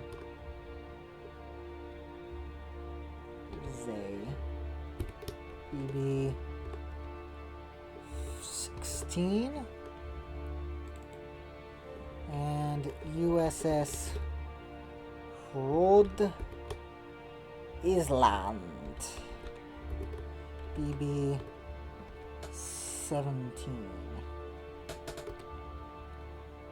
Then comes the Connecticut's.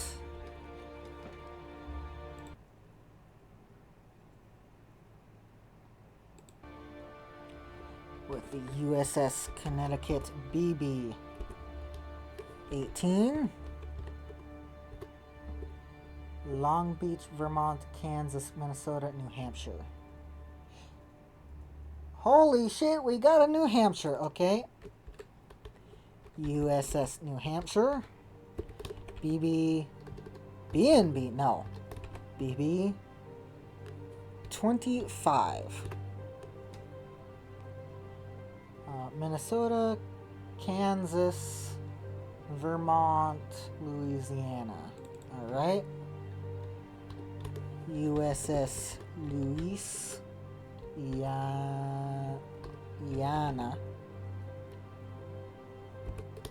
BB 19. USS Vermont. BB 20. I see that name and all I can see is the Tier 10 Vermont in World of Warships. USS Kansas. No, don't stick a keyboard.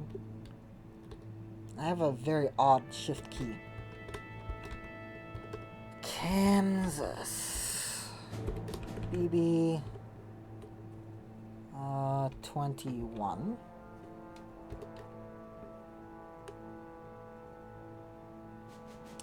Why is New Hampshire 25? USS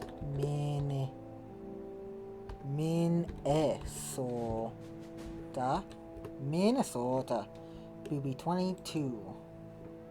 Minnesota.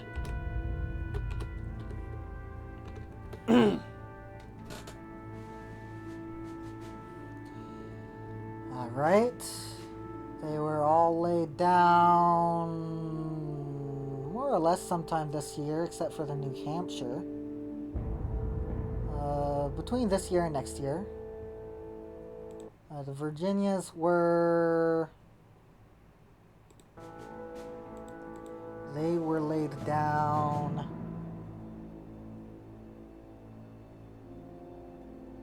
This year, sorry, the Connecticuts were laid down sometime next year. But we were able to get them in this year.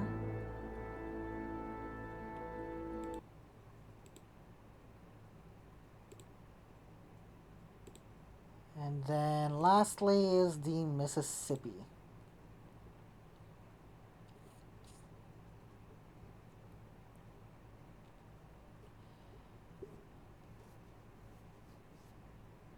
Planned 2, completed 2, lost 2. How did they get lost? What? What was their fate? Let me see their fate. Sold to Greece. And sunk by German aircraft. Then sold for scrap. Mississippi and Idaho.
Armament design, main batteries. What was I looking for again?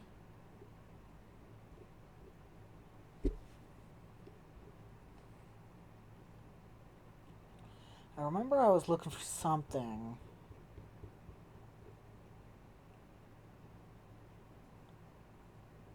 Huh. I lost it. Oh. Was I looking for their lay-down dates? 2 years from now.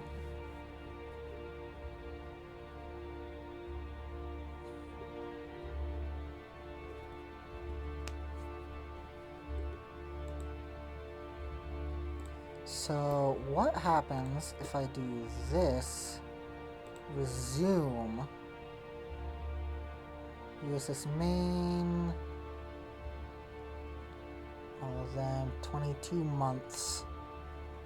That's 2 years. It's January.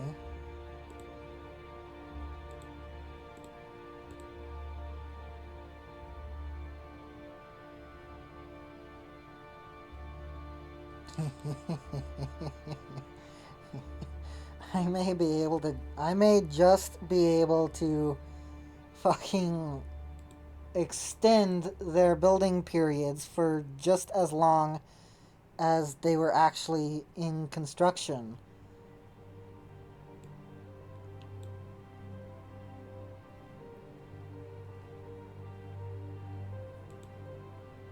Although that's probably not the best idea because finances.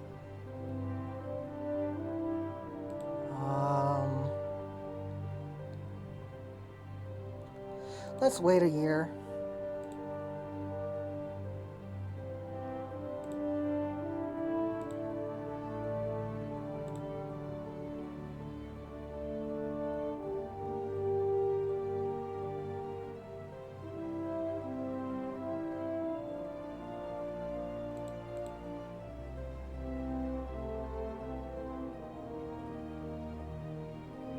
Should we wait a year? I don't know. Ooh, what else was in construction during this time?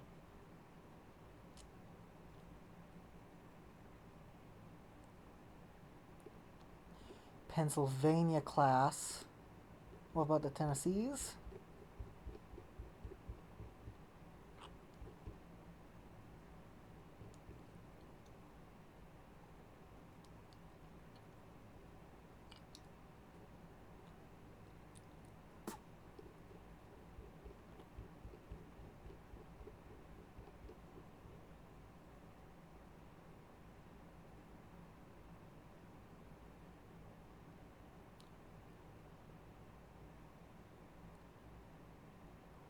Okay.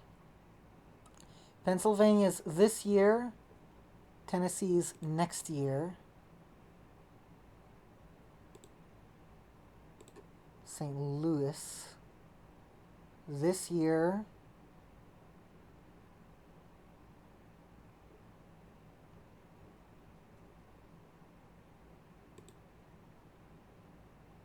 And then, of course, there's the torpedo boats. Okay, so... new design? Jesus Christ. This is gonna be a long-ass building episode. Oh. Okay, yeah, I'm going to start recording here. This has already gone to 4 hours. We're 6 minutes short, 5 minutes short.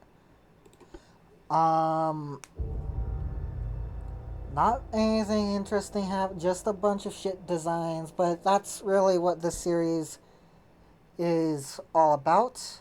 I'll try, I want to try to get back into combat with the Spanish.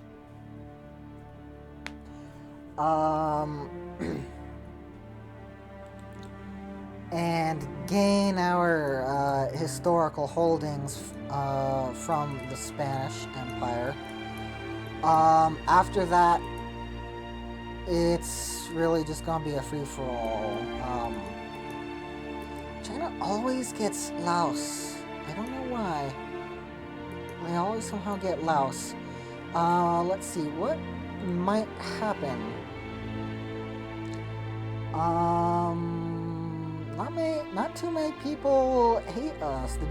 The Chinese, like, are mild dislike. The Germans, mild dislike. And the English, I don't know, just see us as below them? I don't know. But well, I know what's going to happen in the next episode. Next episode, we're going to see the... excuse me. The St. Louis's come under construction. Not the Chesters. We're going to see the Tennessees and the Pennsylvanias come up for construction. Those are heavy cruisers. We're going to see the Mississippis. And then we're probably going to be seeing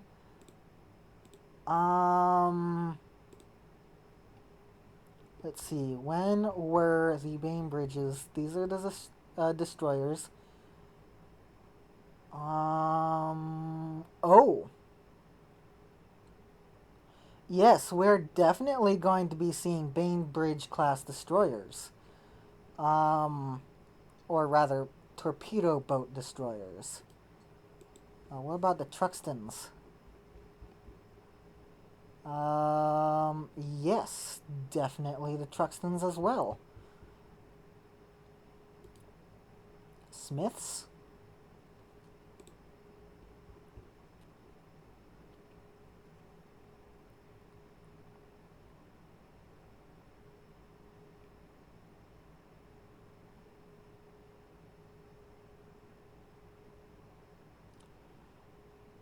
No Smiths until the late 1910s. Looks like 1909. Truxtons and Bainbridges, though, they are going to be... we're going to have them. I am curious, though, to go back in.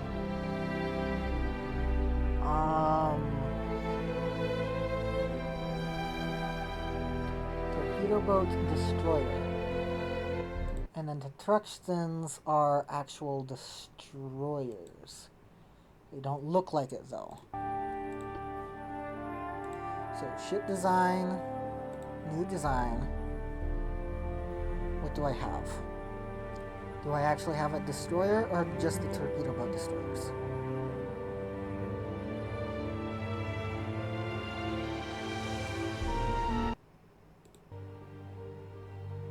Yes, I have a destroyer. Okay, so I can do the Truxtons pretty much immediately. Although they do look more like this. So perhaps that's what I will do. Don't know.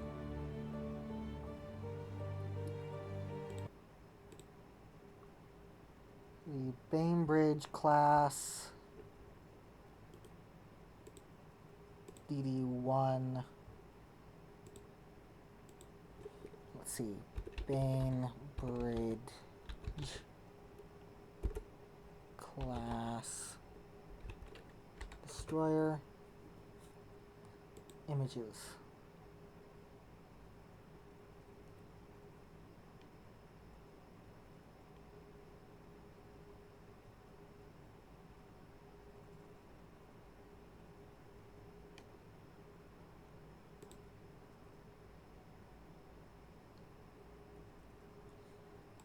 Okay.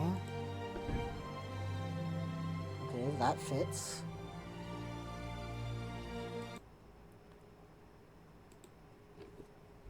Truxton class destroyer images. Yeah, it literally just looks like it's a super damn long torpedo boat. Look at this. Window capture. There we go.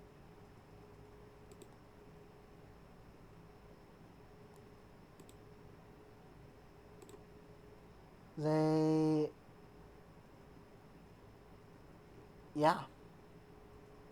Just long ass torpedo boats.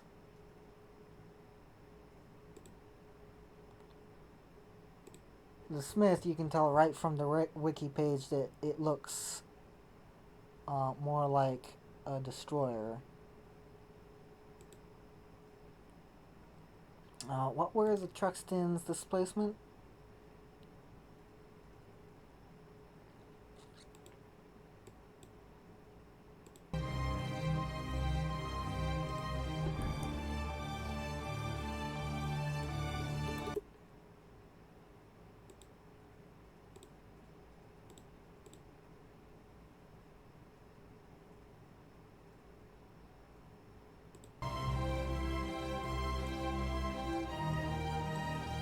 Six, 15.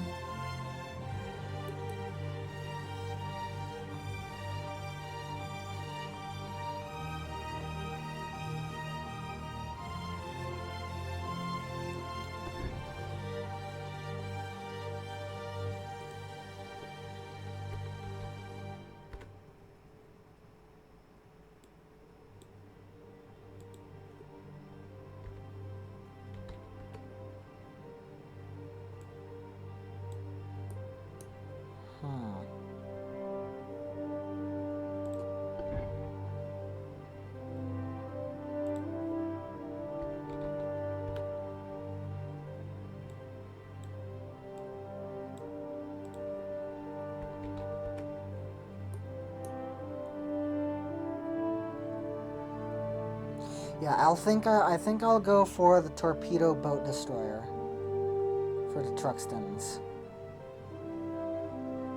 And then moving on to the Smiths, I think those are perhaps torpedo boat destroyers because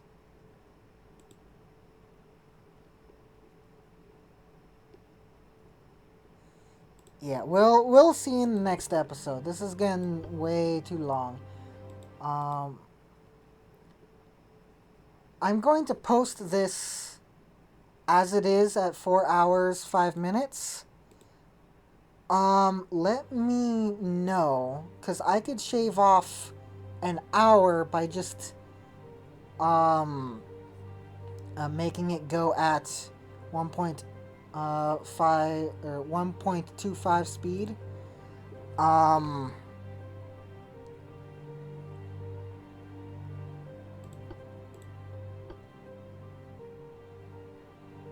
But yeah, let me know if you just don't like the 4-hour fucking long videos. I want to do long form content, but 4 hours is kind of pushing it. I think 2 to 4 hours is good. If I can get it less than 2 hours, then fine. But 3 hours is kind of like the sweet spot. Either way, have a nice day, have a nice night, wherever the hell you are. And I'll see you next time.